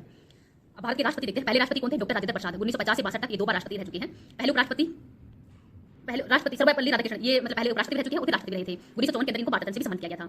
पद पर रहते हुए मृत्यु। डॉक्टर जाकिर हुसैन की पद पर रहते हुए मृत्यु हो गई थी। बीबी गिरी अंतरात्मा की आवाज पर मतदान किसके चुनाव में हुआ था? तो बीबी गिरी की। निर्विरोध राष्ट्रपति नीलम संजीव रेड्डी चुने गए थे 1977 के अंदर ही। पहली महिला राष्ट्रपति प्रतिभा पाटिल थी 2007 से 12 तक इनका कार्यकाल। रामनाथ कोविंद 2017 से 22 तक रहे थे, 14 नंबर के राष्ट्रपति थे और बिहार के राज्यपाल रह चुके हैं। द्रौपदी मुर्मू जी 25 जुलाई 2022 को ही 15वें राष्ट्रपति के रूप में शपथ ली थी और देश की पहली आदिवासी राष्ट्रपति है। दूसरी महिला राष्ट्रपति है। झारखंड की पहली महिला राज्यपाल भी रह चुकी है। जन्म इनका मयूरभंज उड़ीसा में हुआ था और स्वतंत्र भारत के अंदर जन्म लेने वाली एकमात्र राष्ट्रपति है। संताल जनजाति से संबंधित है और शपथ लाई थी इन्होंने एन वी रमन्ना उस समय सुप्रीम कोर्ट के मुख्य न्यायाधीश थे तो उन्होंने इनको शपथ दिलाई थी। मोहम्मद हिदायतुल्लाह राष्ट्रपति, उपराष्ट्रपति, मुख्य न्यायाधीश तीनों पद पर रह चुके थे। तो कौन? मोहम्मद हिदायतुल्लाह। राष्ट्रपति को क्रम देखते क्योंकि क्रम से संबंधित क्वेश्चन पूछे जाते हैं। पहले थे डॉक्टर राजेंद्र प्रसाद, ये 2 बार रह चुके हैं। सेकंड थे डॉक्टर एस राधाकृष्णन। थर्ड थे डॉक्टर जाकिर हुसैन। फिर थे बीबी गिरी, फखरुद्दीन अल Ahmad, Sanjiva Reddy, Giani Zail Singh, R Venkataraman, doctor Shankar Dayal Sharma, K Narayanan, APJ Abdul Kalam 11वें नंबर के थे। 12वें नंबर की प्रतिभा पाटिल थी। 13वें नंबर के प्रणब मुखर्जी है। 14वें नंबर के रामनाथ कोविंद थे और 15वें नंबर की द्रौपदी मुर्मू जी थी। तो ये इनका क्रम है वो थोड़ा सा याद रख लेना। मैं पीडीएफ सेंड कर दूंगी, तुम वहां से भी पढ़ लेना और आप यहां से भी थोड़ा क्रम याद रखते जाना। राष्ट्रपति तो इससे संबंधित अनुच्छेद है 63। तो भारत का एक राष्ट्रपति होगा, इसका उल्लेख अनुच्छेद नंबर 63 में किया गया है। योग्यता अनुच्छेद नंबर 66 तो भारत नागरिक होना चाहिए, न्यूनतम आयु 35 वर्ष होना चाहिए, राज्यसभा के सदस्य बनने की योग्यता होनी चाहिए और लाभ के पद पर न हो। अनुच्छेद नंबर 66 निर्वाचक मंडल संसद के सभी सदस्य इसमें निर्वाचित और मनोनीत दोनों सदस्य हैं वो राष्ट्रपति के चुनाव के अंदर भाग लेते हैं। राज्य विधानसभा के सदस्य भाग नहीं लेते हैं। निर्वाचन की विधि एकल संक्रमण में अनुपातिक गुप्त मतदान प्रणाली के आधार पर चुनाव होते हैं। इसमें प्रस्तावक 20 होते हैं, अनुमोदक भी 20 होते हैं, जबकि राष्ट्रपति के चुनाव में प्रस्तावक और अनुमोदक दोनों 50 होते हैं। जमा राशि के रूप में 15,000 रुपए है वो जमा कराना होता है। अगर वेद मतों का 1/6 भाग प्राप्त नहीं करते हैं तो ये जो राशि है वो जब्त कर ली जाती है। अनुच्छेद नंबर 69 शपथ। तो राष्ट्रपति या उसके किसी प्रतिनिधि के द्वारा इनको शपथ दिलाई जाती है। कार्यकाल 5 वर्ष का होता है। उपराष्ट्रपति को हटाना, तो उपराष्ट्रपति को हटाने तो प्रस्ताव है और राज्यसभा में ही भेजा जाता है। 14 दिन पहले इनको सूचना देनी होती है। राज्यसभा में पूर्ण बहुमत के आधार पर ही राज्यसभा में पूर्ण बहुमत मिलने के बाद ही लोकसभा के अंदर प्रस्ताव की सहमति हो लेनी होती है। अनुच्छेद नंबर 64 उपराष्ट्रपति और राज्यसभा का प्रतिनिधि सभापति होता है। अनुच्छेद नंबर 65 राष्ट्रपति का पद रिक्त होने पर ही उपराष्ट्रपति को कार्यवाहक राष्ट्रपति के रूप में पद ग्रहण कर सकता है और ये न्यूनतम 6 माह तक कर सकता है। उसके बाद चुनाव करवाना जरूरी होते हैं। उपराष्ट्रपति चुनाव संबंधी मामलों पर निपटारा सुप्रीम कोर्ट करते हैं अनुच्छेद नंबर 71 के तहत। और फर्स्ट उपराष्ट्रपति कौन थे? सर्वपल्ली राधाकृष्णन जी थे और जयंती राष्ट्रीय शिक्षक मतलब इनकी जयंती पर राष्ट्रीय शिक्षक दिवस मनाया जाता है 5 सितंबर। भारत जो उपराष्ट्रपति इनका क्रम देख लेते हैं। फर्स्ट थे राधाकृष्णन जी 1952 से 57 तक, 1957 से 62 तक रहे, 2 बार उपराष्ट्रपति रह चुके हैं, एक बार राष्ट्रपति रह चुके हैं। डॉक्टर जाकिर हुसैन 1962 से 67 तक, वहारगिरी बेकटगिरी ये 1967 से 19 तक रहे हैं। गोपाल स्वरूप पाठक 5वें नंबर के वीडी दत्ती रहे थे। 6ठे नंबर के मोहम्मद इदायतुल्ला, 7वें नंबर के राम स्वामी बेकट रमन रहे थे। 9वें नंबर के आर नारायण, 10वें नंबर के कृष्ण क्रांत थे। 11वें नंबर के थे भैरव सिंह शेखावत 2002 से लेकर 2007 तक है। 12वें नंबर के थे मोहम्मद अंसारी, तो मोहम्मद अंसारी 2007 से 17 तक, 2007 से और 2017 तक 2 बार लगातार उपराष्ट्रपति पद पर रहे थे। 13वें नंबर के थे वेंकैया नायडू जी 2017 से 22 तक। 14वें नंबर के थे जगदीप धनखड़, ये 2022 से 25 तक रहे हैं। इन्होंने अपने कार्यकाल को पूरा नहीं किया था, बीच में इस्तीफा दे दिया था स्वास्थ्य कारणों के कारण। 15वें नंबर के बने सीपी राधाकृष्णन और इन्होंने 9 सितंबर 2025 से इन्होंने शपथ ग्रहण की थी। व्यक्ति के हिसाब से ये 15वें नंबर के हैं, जबकि क्रम के हिसाब से 17वें नंबर के हैं। तो झारखंड, तेलंगाना, पुडुचेरी, महाराष्ट्र के राज्यपाल भी रह चुके हैं। तो कहां के राज्यपाल रह चुके हैं? तो झारखंड, तेलंगाना, पुडुचेरी और महाराष्ट्र के। आगे देखिए प्रधानमंत्री, अनुच्छेद नंबर 74 के अंदर ही राष्ट्रपति को सहायता देने के लिए एक मंत्री परिषद होगी और मंत्री परिषद का प्रधान हो प्रधानमंत्री होगा। अनुच्छेद नंबर 73 राष्ट्रपति है लोकसभा के अंदर बहुमत दल के नेता को ही प्रधानमंत्री नियुक्त करता है। मंत्री हमेशा पद व गोपनीयता की शपथ लेते हैं। मंत्री परिषद अधिकतम सदस्यों की संख्या लोकसभा के कुल सदस्य से 15% से अधिक नहीं होनी चाहिए। और ये कब कहा गया? 91 संविधान संशोधन 2003 के अंदर कहा गया था। मंत्री परिषद सामूहिक रूप से लोकसभा के प्रति उत्तरदायी होते हैं, जबकि व्यक्तिगत रूप से राष्ट्रपति के प्रति उत्तरदायी होते हैं। मंत्री परिषद 3 प्रकार के होते हैं: कैबिनेट मंत्री, राज्य मंत्री, एक स्वतंत्र प्रभार वाले, एक राज्य मंत्री और उप मंत्री। संसदीय सचिव, तो संसद के सदस्य कार्य मंत्री की सहायता करने के लिए संसदीय सचिव पद का भी इसका उल्लेख संविधान के अंदर नहीं किया गया है। बाद में विधि बनाकर संसदीय सचिव का पद है वो भी बनाया गया था। अब भारत के प्रधानमंत्री देखते हैं, पहले थे जवाहरलाल नेहरू, तो सबसे लंबा कार्यकाल इनका रहा था 16 वर्ष 9 माह 12 दिन का। पंचशील समझौता पुलिस के अंदर इनके समय रहा था। और पहले उप प्रधानमंत्री कौन थे इनके समय? सरदार वल्लभ भाई पटेल। लाल बहादुर शास्त्री तो 1964 से और 68 तक ये प्रधानमंत्री रहे थे। जय जवान जय किसान का नारा दिया था। ताशकंद समझौता 1966 के अंदर ही, मतलब ताशकंद के अंदर इनकी मृत्यु हो गई थी। गुलजारी लाल नंदा ये 2 बार कार्यवाहक प्रधानमंत्री रह चुके हैं। इंदिरा गांधी जी 1966 से 77 तक, फिर 1980 से 84 तक 2 बार प्रधानमंत्री रही हैं। बांग्लादेश स्वतंत्र इनके समय हुआ था 1971 में। 42 संविधान संशोधन 1976 इनके समय हुआ था। और सिक्किम का बिल है 22 राज्य के रूप में वो भी इनके समय हुआ। और राज्य देसाई 1977 से 79 तक और उप प्रधानमंत्री भी रह चुके हैं। 44 संविधान संशोधन 1978 के तहत ही इन्होंने प्रधानमंत्री पद से त्यागपत्र देने वाले पहले प्रधानमंत्री कौन है? तो मोरारजी देसाई हैं। सबसे बुजुर्ग प्रधानमंत्री भी रहे हैं। चौधरी चरण सिंह उप प्रधानमंत्री भी रह चुके हैं। राजीव गांधी जी तो 1984 से 89 तक सबसे युवा प्रधानमंत्री थे। 400 प्लस सीट उन्होंने जीती थी। 52 संविधान संशोधन 1985 इनके समय हुआ था, दल बदल से संबंधित था। 61वां संविधान संशोधन 1989 इसके लिए वोट देने की उम्र है वो 21 वर्ष से 18 वर्ष कर दी गई थी। विश्वनाथ प्रताप सिंह या बीपी सिंह तो मंडल आयोग इनकी सिफारिश पर लागू हुआ था। अविश्वास प्रस्ताव से हटने वाले भी पहले प्रधानमंत्री हैं। चंद्रशेखरन समाजवादी जनता पार्टी से संबंधित थे। पीबी नरसिम्हा राव तो 73वां संविधान संशोधन 1992 और 74वां संविधान संशोधन 1992 जो पंचायती राज नगरपालिका से संबंधित वो एलपीजी वो पीबी नरसिम्हा राव के समय हुए थे। अटल बिहारी वाजपेयी ये 3 बार प्रधानमंत्री रह चुके हैं। एक बार तो 13 दिन के लिए हुए थे। तो 6 अप्रैल 1980 को बीजेपी की स्थापना इनकी द्वारा की गई थी। मेरी क्या कविताएं ये इनकी है। 2015 में इनको भारत रत्न अवार्ड दिया गया था। 86वां संविधान संशोधन 2002 शिक्षा से संबंधित इनके समय आया था। और सबसे छोटा कार्यकाल 13 दिन तक ये प्रधानमंत्री हो रह चुके हैं। इंद्र कुमार गुजरात सिद्धांत इनके समय था। और कहां के रहने थे? कर्नाटक के। राज्यसभा के अंदर इंद्र कुमार और राज्यसभा से प्रधानमंत्री पद पर कौन बने थे? तो इंद्र कुमार और इंदिरा गांधी जी। डॉक्टर मनमोहन सिंह ये 2004 से 2014 तक प्रधानमंत्री रह चुके हैं 2 बार। वित्त मंत्री रहे थे 1991 के अंदर और इनकी बुक है चेंजिंग इंडिया और वर्तमान में इनका निधन भी हो गया है। नरेंद्र मोदी 26 मई 2014 से लेकर लगातार ये प्रधानमंत्री बने हुए हैं। क्रम के हिसाब से 15वें नंबर के थे। पुस्तक है एग्जाम वॉरियर्स ज्योतिपुंज सम्मान, एग्जाम वॉरियर्स ज्योतिपुंज इनकी ऑटोबायोग्राफी है। अभी तक उप प्रधानमंत्री 7 बन चुके हैं। सरदार पटेल, मोरारजी देसाई, चौधरी चरण सिंह, जगजीवन राम, यशवंत राव, चौधरी देवीलाल और लालकृष्ण आडवाणी ये उप प्रधानमंत्री रह चुके हैं। उप प्रधानमंत्री का उल्लेख संविधान के अंदर कहीं भी नहीं किया गया है। प्रधानमंत्री कौन सी संस्थाओं के पद अध्यक्ष होते हैं? तो नीति आयोग, अंतर्राज्यीय परिषद अनुच्छेद है 263 और CSIR इन सभी के संस्थाओं के अध्यक्ष प्रधानमंत्री होते हैं। इनको नाम भी आप याद रख लेना। अब सारे प्रधानमंत्रियों का क्रम भी याद रख लेते हैं। प्रधानमंत्रियों का क्रम देखते हैं। जवाहरलाल नेहरू बने थे, फिर गुलजारी लाल नंदा, फिर लाल बहादुर शास्त्री, फिर गुलजारी लाल नंदा बने थे कार्यवाहक प्रधानमंत्री, इंदिरा गांधी जी, फिर मोरारजी देसाई, फिर चौधरी चरण सिंह, फिर इंदिरा गांधी जी बनी थी, फिर राजीव गांधी, फिर विश्वनाथ प्रताप सिंह, फिर चंद्रशेखर, नरसिम्हा राव, अटल बिहारी वाजपेयी, HD देवगौड़ा, इंद्र कुमार तो नरेंद्र मोदी क्रम के हिसाब से 21वें नंबर के हैं, लेकिन व्यक्ति के हिसाब से 15वें प्रधानमंत्री बने थे। नेक्स्ट टॉपिक देखते हैं संसद पार्लियामेंट। तो पार्लियामेंट का उल्लेख है अनुच्छेद नंबर 79 के अंदर किया गया है। राज्यसभा का उल्लेख अनुच्छेद 80 के अंदर है। लोकसभा का उल्लेख अनुच्छेद नंबर 81 में किया गया है। तो संसद क्या कौन-कौन से हैं? राज्यसभा, लोकसभा और राष्ट्रपति। तो राष्ट्रपति भी संसद का अंग है। और राज्यसभा और लोकसभा ये क्या होते हैं? हाउस होते हैं। राज्यसभा का उल्लेख अनुच्छेद नंबर 80 के अंदर किया गया है। गठन हुआ था 3 अप्रैल 1952 को। प्रथम बैठक हुई थी 13 मई 1952 को। तो ये उस सदन होता है, सदस्य होते हैं 250 प्लस, यानी वर्तमान में 245 सदस्य हैं, जिसमें 243 निर्वाचित सदस्य हैं, 12 इसमें मनोनीत होते हैं, जो कि राष्ट्रपति अनुच्छेद नंबर 331 के तहत ही कला, विज्ञान, समाज सेवा और साहित्य के अंदर जो 12 सदस्य हैं इनको मनोनीत करता है राष्ट्रपति के द्वारा। निर्वाचन अप्रत्यक्ष खुला मतदान होता है। और राज्यसभा के एमपी की न्यूनतम आयु 30 वर्ष होती है। न्यूनतम आयु कितनी होनी चाहिए? 30 वर्ष। कार्यकाल ये स्थायी सदन होता है और इसका कार्यकाल 6 वर्ष का होता है। प्रति 2 वर्ष बाद में 1/3 जो एमपी है वो हट जाते हैं। 2 वर्ष के बाद में 1/3 सदस्य हैं वो स्थान परिवर्तित करते रहते हैं। यहाँ पर सर्वाधिक सीटें उत्तर प्रदेश की हैं 31। राज्यसभा के हेड उपराष्ट्रपति होते हैं। और फर्स्ट उपराष्ट्रपति कौन थे? सर्वपल्ली राधाकृष्णन। और वर्तमान में उपराष्ट्रपति कौन है? तो वह सीपी राधाकृष्णन। ये नाम दोनों राधाकृष्णन ही है। और पहले इससे पहले कौन थे? जगदीप धनखड़ थे और वर्तमान में है सीपी राधाकृष्णन। फर्स्ट उपसभापति कौन थे? एसबी कृष्णमूर्ति राव है, ये उपसभापति थे। और सभापति का उल्लेख अनुच्छेद नंबर 89 किया गया है। राज्यसभा की विशेष शक्तियों के बारे में देखते हैं। अनुच्छेद नंबर 249 राज्य सूची के विषय पर ही संसद को कानून बनाने की शक्ति है। और ये जो कानून है वो कौन? राज्यसभा भी बना सकती है। अनुच्छेद नंबर 312 नई अखिल भारतीय सेवाओं का गठन, जैसे IPS है, इनका जो गठन है वो अनुच्छेद नंबर 312 के तहत किया जाता है। अब देखते हैं न्यूनतम आयु देख लेते हैं। राष्ट्रपति, उपराष्ट्रपति और राज्यपाल की न्यूनतम आयु 35 वर्ष होती है। लोकसभा एमपी की 25 वर्ष होती है। राज्यसभा एमपी की 30 वर्ष होती है। एमएलए की 25 वर्ष होती है। वोट देने की न्यूनतम आयु 18 वर्ष होती है। लोकसभा के अंदर उत्तर प्रदेश में टोटल सीट 80 है, राज्यसभा की 31 है, विधानसभा की 403 है और विधान परिषद की टोटल सीट कितनी है? तो 100 है। राज्यसभा के अंदर, लोकसभा के अंदर टोटल सीट 25 है, राज्यसभा के अंदर टोटल सीट है 10 और विधानसभा की टोटल सीट है 200। वहां पर विधान परिषद है नहीं। बिहार के अंदर विधानसभा की टोटल सीट कितनी है? तो 243 है और वर्तमान में वहां पर चुनाव हुए थे। 10वें नंबर के मुख्यमंत्री बने, मतलब 10वीं बार मुख्यमंत्री बने हैं नीतीश कुमार यादव। 10वीं बार शपथ ली है उन्होंने। नेक्स्ट देखते हैं लोकसभा, लोअर हाउस होता है, निम्न सदन। इसका उल्लेख अनुच्छेद नंबर 81 के अंदर किया गया है। अधिकतम सदस्य 550 552 तक हो सकते हैं। वर्तमान में है 543 है। टोटल मतलब 543 वर्तमान में 545 है। तो 104 संविधान संशोधन लोकसभा के अंदर 2 एंग्लो इंडियन है, इनकी सीटें समाप्त कर दी गई हैं। कार्यकाल 5 वर्ष का होता है। न्यूनतम आयु 25 वर्ष होनी चाहिए। निर्वाचन प्रत्यक्ष चुनाव होता है। First past the post system के अंतर्गत चुनाव होता है। तो लोकसभा में टोटल 543 सीट है, 530 तो राज्य से और 13 यूपी से होती है। लोकसभा हेड कौन होते हैं? स्पीकर। तो फर्स्ट कौन थे? गणेश वासुदेव मावलकर थे। वर्तमान में है ओम बिरला जी, कोटा बूंदी सीट से हैं। फर्स्ट महिला कौन थी? मीरा कुमारी। कोई भी विधेयक धन विधेयक है या नहीं इसका निर्धारण सबसे पहले लोकसभा स्पीकर ही करता है। संयुक्त बैठक की अध्यक्षता भी लोकसभा स्पीकर ही करता है। संयुक्त बैठक बुलाने का अधिकार राष्ट्रपति को, लेकिन अध्यक्षता करता है लोकसभा स्पीकर। अनुच्छेद नंबर 330 लोकसभा के अंदर एससी एसटी की सीटें, तो लोकसभा के अंदर एससी की सीटें 84, एसटी की सीटें हैं 47। अनुच्छेद नंबर 332 विधानसभा के अंदर एससी और एसटी की सीटें, तो राजस्थान के अंदर एससी की सीटें कितनी है 4, एसटी की है 3। और अनुच्छेद नंबर 331 लोकसभा के अंदर एंग्लो इंडियन से और अनुच्छेद नंबर 333 विधानसभा में एंग्लो इंडियन, इन दोनों को समाप्त कर दिया गया है 140 विधान संशोधन के तहत। तो एंग्लो इंडियन की जो नियुक्ति की जाती थी उनको समाप्त कर दिया गया है। अविश्वास प्रस्ताव केवल लोकसभा के अंदर लाया जा सकता है। लोकसभा का गठन 17 अप्रैल 1952 को किया गया था। पहली बैठक 13 मई 1952 को हुई थी। प्रथम उपाध्यक्ष कौन थे? अनंत सयन अयंगर। और वर्तमान में कौन सी लोकसभा है? तो 18वीं है। नया संसद भवन, तो इसका शुभारंभ 28 मई 2023 को किया गया था वीर सावरकर की जयंती पर प्रधानमंत्री मोदी जी के द्वारा। आकार त्रिभुजाकार है। लोकसभा की क्षमता है 888 सीट की, राज्यसभा की क्षमता है 384 सीट की। लोकसभा का आकार मोर से संबंधित है और राज्यसभा का है कमल से। नई संसद भवन के मध्य बरगद का पेड़ भी है। निर्माण सेंट्रल विस्टा प्रोजेक्ट के तहत टाटा कंपनी के द्वारा किया गया था। वास्तुकार थे विमल पटेल। संगोल तमिल भाषा के अंदर था। चोल वंश और इसका प्रतीक था सत्ता हस्तांतरण। शीर्ष पर नंदी की प्रतिमा लगी हुई है जो कि न्याय का प्रतीक है। और इसका शिलान्यास किया गया है 10 दिसंबर 2020 को प्रधानमंत्री मोदी जी के द्वारा। और पुरानी संसद बनाई गई थी 1927 के अंदर इरविन के समय। और वास्तुकार कौन थे? लुटियंस। और अब नया नाम क्या कर दिया गया है? जो पुरानी संसद है उसका नया नाम कर दिया गया है संविधान सदन। इनको भी आप याद रख लेना। महालेखा परीक्षक, तो महालेखा नियंत्रण परिषद सीएजी संविधान के नंबर भाग 5 के अंदर इसका उल्लेख किया गया है। अनुच्छेद है 148 से 151 तक। नियुक्ति राष्ट्रपति करता है। कार्यकाल 6 वर्ष या 65 वर्ष जो भी पहले हो। और कार्य सरकार के अकाउंट की जांच करना, सरकार के व्यय की जांच करना, ये इनके द्वारा किया जाता है। अठाने की शक्ति संसद के पास में है। इस्तीफा राष्ट्रपति को दे सकता है। कार्यकाल सीएजी मुख्य चुनाव आयुक्त और यूपीसी के अध्यक्ष सभी का कार्यकाल 6 वर्ष या 65 वर्ष जो भी पहले हो ये होता है। आपके फर्स्ट सीएजी कौन थे? नरहरि राव थे। और वर्तमान में कौन है? संजय मूर्ति। सीएजी अपनी रिपोर्ट है और राष्ट्रपति को देता है और राष्ट्रपति इस रिपोर्ट को संसद के पटल पर रखता है। महान्यायवादी, तो भारत का सर्वोच्च विधि अधिकारी है वो महान्यायवादी होता है। अनुच्छेद नंबर 76 के अंदर इसका उल्लेख किया गया है। इसकी नियुक्ति वेतन पद से हटाने का अधिकार राष्ट्रपति के पास में है। महान्यायवादी राष्ट्रपति के पश्चात पर्यंत अपने पद पर बना रह सकता है। तो पहले महान्यायवादी एमसी तलवार थे और आजाद भारत के पहले विधि आयोग के हेड भी थे। और वर्तमान में कौन है? आर वेंकटरमणि। महान्यायवादी वो संसद के विशेष अधिकार प्राप्त है, अर्थात संसद के अंदर भाग ले सकता है, बोल सकता है, लेकिन मतदान वो नहीं कर सकता। तो महान्यायवादी को संसद में मतदान करने का अधिकार नहीं है। परिसीमन आयोग तब तक 1952 अनुच्छेद नंबर 82 के तहत ही जस्टिस के रंजन प्रसाद देसाई की अध्यक्षता में परिसीमन आयोग बना था। और 1952, 1963, 1973, 2002 के अंदर परिसीमन आयोग है वो बन चुका है। 2002 के अंदर जस्टिस कुलदीप सिंह की अध्यक्षता के अंदर ही जो परिसीमन आयोग वो बना था। इनको भी आप याद रखें। संसद के अंदर बजट पारित करने की प्रक्रिया तो 6 चरणों के अंतर्गत होती है। बजट का प्रस्तुति करना, फिर आम बहस, फिर विभागीय समितियों द्वारा उसकी जांच करना, अनुदान की मांग पर मतदान करना, विनियोग विधेयक का पारित होना, वित्त विधेयक का पारित होना, जैसे कटौती प्रस्ताव है, नीतिगत कटौती प्रस्ताव, तो नीतिगत कटौती प्रस्ताव के अंतर्गत मांग राशि 1 रुपये कटौती की जाती है। मितव्ययता, प्रभावी राशि और सांकेतिक के अंदर 100 रुपये कटौती की जाती है। तो ये 6 चरणों के आधार पर ही जो बजट है वो पारित होता है संसद के अंदर।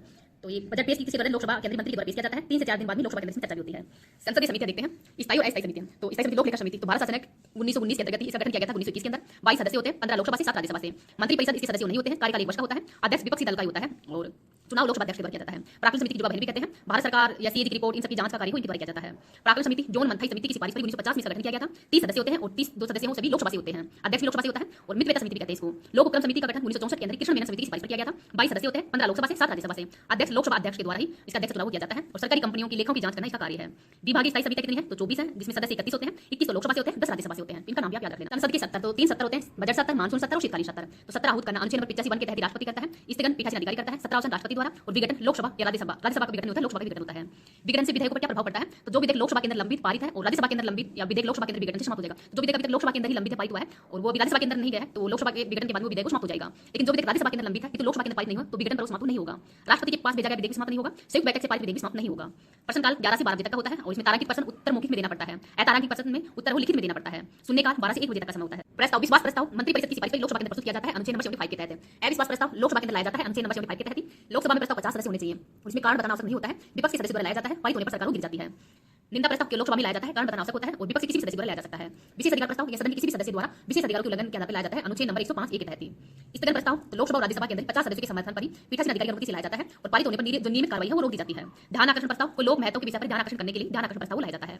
धन्यवाद प्रस्ताव राष्ट्रपति के अभिभाषण के बाद दोनों सदनों में चर्चा या मतदान पारित नहीं होने पर सरकार गिर जाती है। तो राष्ट्रपति के अभिभाषण के बाद में अगर दोनों सदनों के अंदर चर्चा और मतदान पारित नहीं होता है तो सरकार गिर जाती है। समापन प्रस्ताव 4 प्रकार का होता है, साधारण, कंगारू समापन, घटकों द्वारा समापन और गिलोटिन।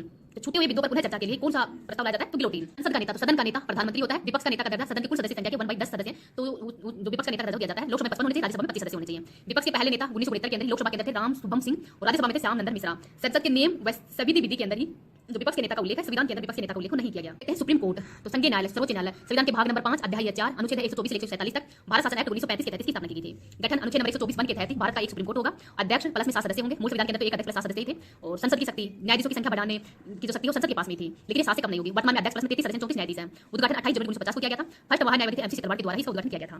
सुप्रीम कोर्ट के प्रथम मुख्य न्यायाधीश कौन थे? हीरालाल जी कानिया थे और वर्तमान में 53 नंबर के कौन है? जस्टिस सूर्यकांत वर्मा। तो जस्टिस सूर्यकांत वर्मा ये 53वें नंबर के हैं। सबसे छोटा कार्यकाल कमल नारायण सिंह का था। सर्वाधिक लंबा कार्यकाल वाई चंद्रचूड़ जुड़ का था। पहली महिला न्यायाधीश फातिमा बीबी थी। अभी तक 11 महिलाएं न्यायाधीश बन चुकी हैं।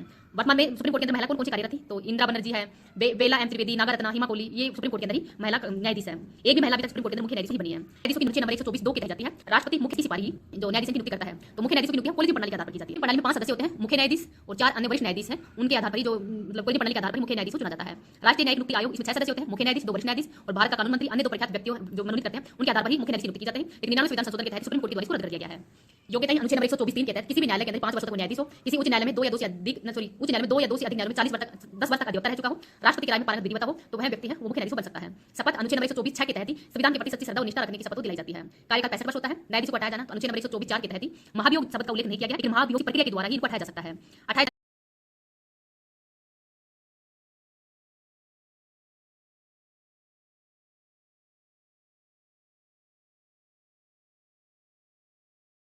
सीजे और एक पारंगत विधि होना चाहिए। तो इन समिति के कदाचार और एक्सेप्ट तक दोषी पाए जाने पर ही दोनों सदनों के 2/3 सदस्यों के बहुमत से ही राष्ट्रपति को आदेश भेजा जाता है और उसके बाद में ही न्यायाधीश को हटाया जा सकता है। अभी तक बी रामास्वामी को महाभियोग प्रस्ताव लाया गया था, लेकिन वो पारित नहीं हुआ था। और हाल में जो मद्रास हाईकोर्ट के भी जो न्यायाधीश हैं, जो उनका नाम तो थोड़ा ध्यान नहीं रहा, एम रामास्वामी या कुछ ऐसे नाम था, तो उनके ऊपर भी विपक्ष के द्वारा उनको हटाने के लिए प्रस्ताव भी आया था। तदर्थ न्यायाधीश की नियुक्ति अनुच्छेद नंबर 127 के तहत की जाती है। जब सुप्रीम कोर्ट के अंदर न्यायाधीश की गणपूर्ति न हो तो तदर्थ न्यायाधीश की नियुक्ति की जाती है।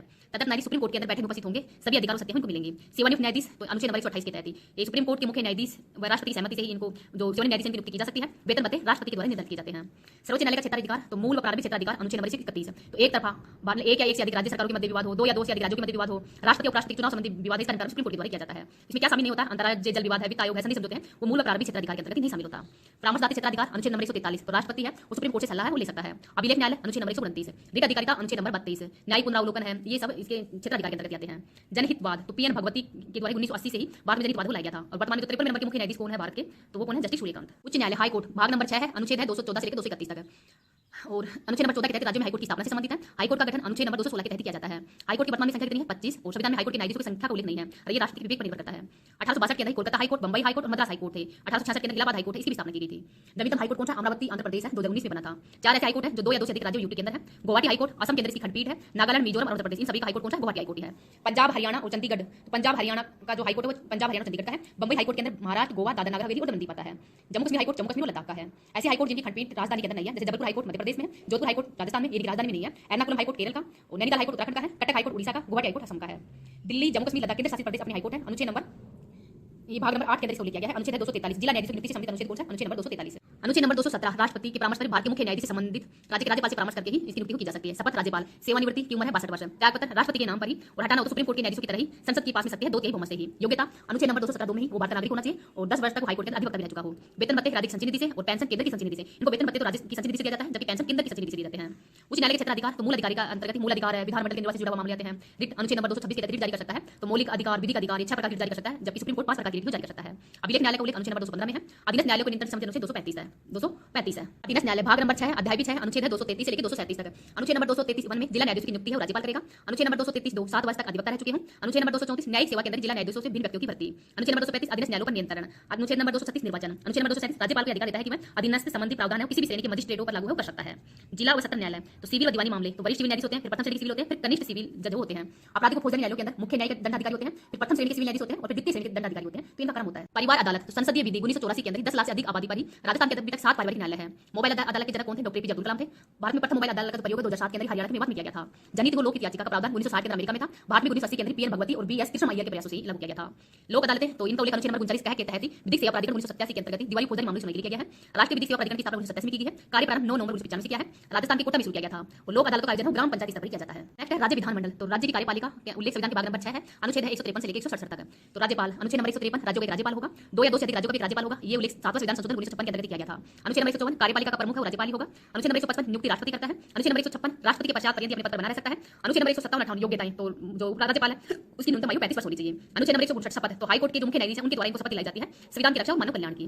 राज्यपाल की शक्तियां देखते हैं। कार्यकारी शक्तियां तो मुख्यमंत्री है, प्रधानमंत्री मुख्यमंत्री और मंत्री परिषद के सदस्यों की नियुक्ति करता है, महाधिवक्ता की नियुक्ति करता है। अनुच्छेद नंबर 165 राज्य लोक सेवा आयोग के अध्यक्ष, राज्य वित्त आयोग के अध्यक्ष, राज्य निर्वाचन आयोग के जो अध्यक्ष इनकी नियुक्ति और जो विश्वविद्यालय के कुलपति होते हैं, अब कुलाधिपति कर दिया गया है इस पद को, इनकी नियुक्ति राज्यपाल के द्वारा की जाती है। विधायी शक्ति तो विधान परिषद के अंदर 1/6 सदस्यों को मनोनीत करता है। समाज सेवा, साहित्य, विज्ञान, कला और सहकारी आंदोलन से राज्य विधान जो सभा का सत्र आहूत, सत्र अवसान, विघटन। अनुच्छेद नंबर 213 के तहत अध्यादेश जारी करने की शक्ति 6 सप्ताह बाद लागू नहीं होगा। अनुच्छेद नंबर 200 विधेयक पर अनुमति। अनुच्छेद नंबर 201 विधेयक पर राष्ट्रपति की अनुमति के लिए सुरक्षित रखना। अनुच्छेद नंबर 361 राज्यपाल के विशेष अधिकारों का संरक्षण, ये सब विधायी शक्तियों के अंतर्गत आते हैं। वित्तीय शक्तियां अनुच्छेद नंबर 198 धन विधेयक और राज्यपाल की पूर्व अनुमति से विधानसभा के अंदर प्रस्तुत होता है। राज्य वित्त आयोग का गठन अनुच्छेद नंबर 202 वार्षिक वित्तीय विवरण। न्यायिक शक्तियां अनुच्छेद नंबर 161 के अंदर है, जबकि राष्ट्रपति की न्यायिक शक्तियों को लेकर अनुच्छेद नंबर 72 के अंतर्गत है। तो क्षमा दान मृत्युदंड मार्शल लॉ की शक्तियां राज्यपाल के पास में नहीं है, राष्ट्रपति के पास में है। विवेक अधिकार शक्तियां अनुच्छेद नंबर 163 के तहत सभी विवेक शक्तियों का उल्लेख है और बहुमत दल के नेता को मुख्यमंत्री नियुक्त कर सकते हैं। सरोजिनी नायडू ने राज्यपाल के पद को सोने के पिंजरे में बंद चिड़िया के समान बताया है। सहकारी आयोग तो राज्यपाल की नियुक्ति है और राज्य के मुख्यमंत्री की सहमति से होना चाहिए। ये सिफारिश किसने की थी? तो सहकारी आयोग ने। 1983 के अंदर ही 5 वर्ष की नियुक्ति होनी चाहिए और राज्यपाल को सत्तारूढ़ दल के व्यक्ति को नहीं होना चाहिए। पूंजी आयोग 2007 के अंदर तो राज्यपाल को हटाने के लिए महाभियोग जैसी प्रक्रिया को अपनानी चाहिए। कार्यकाल 5 वर्ष होना चाहिए। राज्यपाल का जो पद है राष्ट्रपति के प्रसाद पर्यंत जो शब्द संविधान देना चाहिए। राज्य विश्वविद्यालय के कुलपतियों की नियुक्ति है वो राज्यपाल नहीं करेगा। राष्ट्रपति के लिए आरक्षित विधेयक पर राष्ट्रपति 4 माह के अंदर निर्णय ले लेगा। तो ये सब जो बातें हैं वो पूंजी आयोग के अंदर गई थी। अनुच्छेद नंबर 361 पदावधि के दौरान दिए गए निर्णयों को न्यायालय में चुनौती नहीं दी जाएगी। अनुच्छेद 362 आपराधिक मुकदमे हैं वो राज्यपाल पर नहीं दर्ज होंगे। अनुच्छेद 363 गिरफ्तारी है वो भी राज्यपाल की नहीं की जाएगी।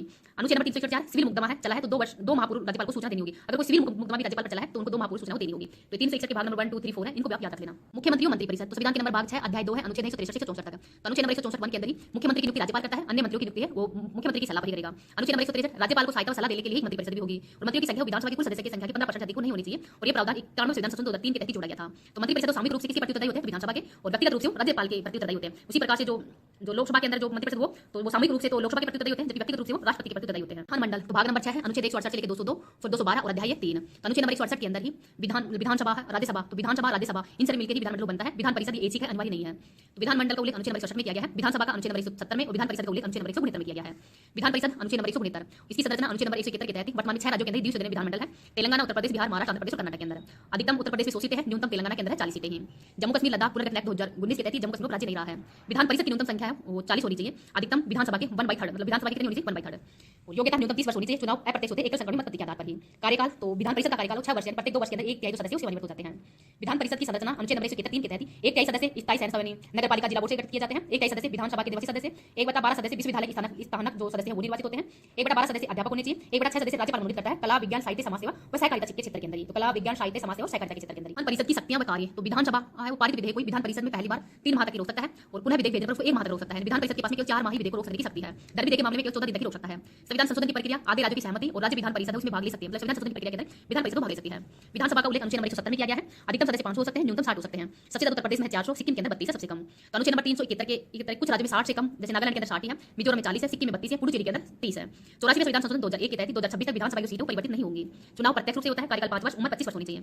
अनुच्छेद नंबर 189 के तहत गणपूर्ति 1/10 सदस्यों की गणपूर्ति की जाती है। अनुच्छेद नंबर 194 विधानमंडल के सदस्यों के विशेषाधिकार से संबंधित है। अनुच्छेद 199 धन विधेयक तो सबसे पहले विधानसभा के अंदर प्रस्तुत किया जाता है। विधानसभा के अध्यक्ष की सहमति से मतलब अध्यक्ष के द्वारा ही विधानसभा के अंदर जो धन विधेयक को प्रस्तुत करता है राज्यपाल की सहमति से। देखते हैं आपातकाल तो आपातकाल का उल्लेख संविधान के भाग नंबर 18 अनुच्छेद 352 से लेकर 360 तक है। तो राष्ट्रीय आपात का उल्लेख अनुच्छेद नंबर 352 में किया गया है। घोषणा राष्ट्रपति करता है। आधार मूल संविधान के अंदर 3 आधारों पर युद्ध, भारी आक्रमण या आंतरिक अशांति। आंतरिक अशांति की जगह 44 संविधान संशोधन 1978 के तहत सशस्त्र विद्रोह कर दिया गया है। तो 44 संविधान संशोधन के द्वारा राष्ट्रीय आपात को लागू करने के लिए कैबिनेट की लिखित अनुमति होनी चाहिए। अवधि अगर संसद 1 माह के भीतर उपस्थित मतदान के 2/3 बहुमत से अनुमति प्रदान कर देती है तो 6 माह तक आपातकाल लागू रहेगा और इसका अधिकतम समय निश्चित नहीं है। तो जो राष्ट्रीय आपातकाल है उसका अधिकतम जो निश्चित समय निश्चित नहीं है। अब तक 3 बार लग चुका है 1962 से 68 तक चीनी आक्रमण के कारण और इसमें राष्ट्रपति सर्वपल्ली राधाकृष्णन थे, प्रधानमंत्री जवाहरलाल नेहरू थे। 1971 से 77 में पाकिस्तान युद्ध के कारण राष्ट्रपति बीबी गिरी थे और प्रधानमंत्री इंदिरा गांधी थे। 1975 से 77 तक आंतरिक शांति के आधार पर ही फखरुद्दीन राष्ट्रपति थे और प्रधानमंत्री इंदिरा गांधी थी। तो राष्ट्रपति से कभी भी वापस ले सकती है। प्रभाव मूल जो मौलिक अधिकारों पर प्रभाव पड़ता है। अनुच्छेद नंबर 358 अगर राष्ट्रीय आपातकाल का आधार युद्ध या भारी आक्रमण है तो अनुच्छेद नंबर 19 वो स्वतः ही निलंबित हो जाता है। अनुच्छेद नंबर 359 अनुच्छेद नंबर 20 व 21 किसी भी परिस्थिति के अंदर निलंबित नहीं होंगे। तो इसका उल्लेख अनुच्छेद नंबर 359 के अंदर किया गया है। आपातकाल का मौलिक अधिकारों पर प्रभाव है जर्मनी के वाइमर संविधान से ग्रहण किया गया है। लोकसभा का कार्यकाल एक बार में 1 वर्ष तक बढ़ाया जा सकता है। तो ये भी 42 संविधान संशोधन 1976 के अंदर प्रावधान किया गया था। राष्ट्रपति शासन अनुच्छेद 356 तो राज्य में संवैधानिक तंत्र की विफलता का उल्लेख संविधान आधार राज्य में संवैधानिक तंत्र विफल हो तो राज्यपाल की रिपोर्ट के आधार पर ही 2 माह के भीतर संसद साधारण बहुमत से पास करेगी और वहां पर 6 माह के लिए इसको लागू कर सकती है। अधिकतम अवधि 3 वर्ष। जैसे राष्ट्रीय आपातकाल की अधिकतम अवधि निश्चित नहीं है उसी प्रकार से राष्ट्रपति की जो अधिकतम अवधि है वो निश्चित है 3 वर्ष तक लगाया जा सकता है।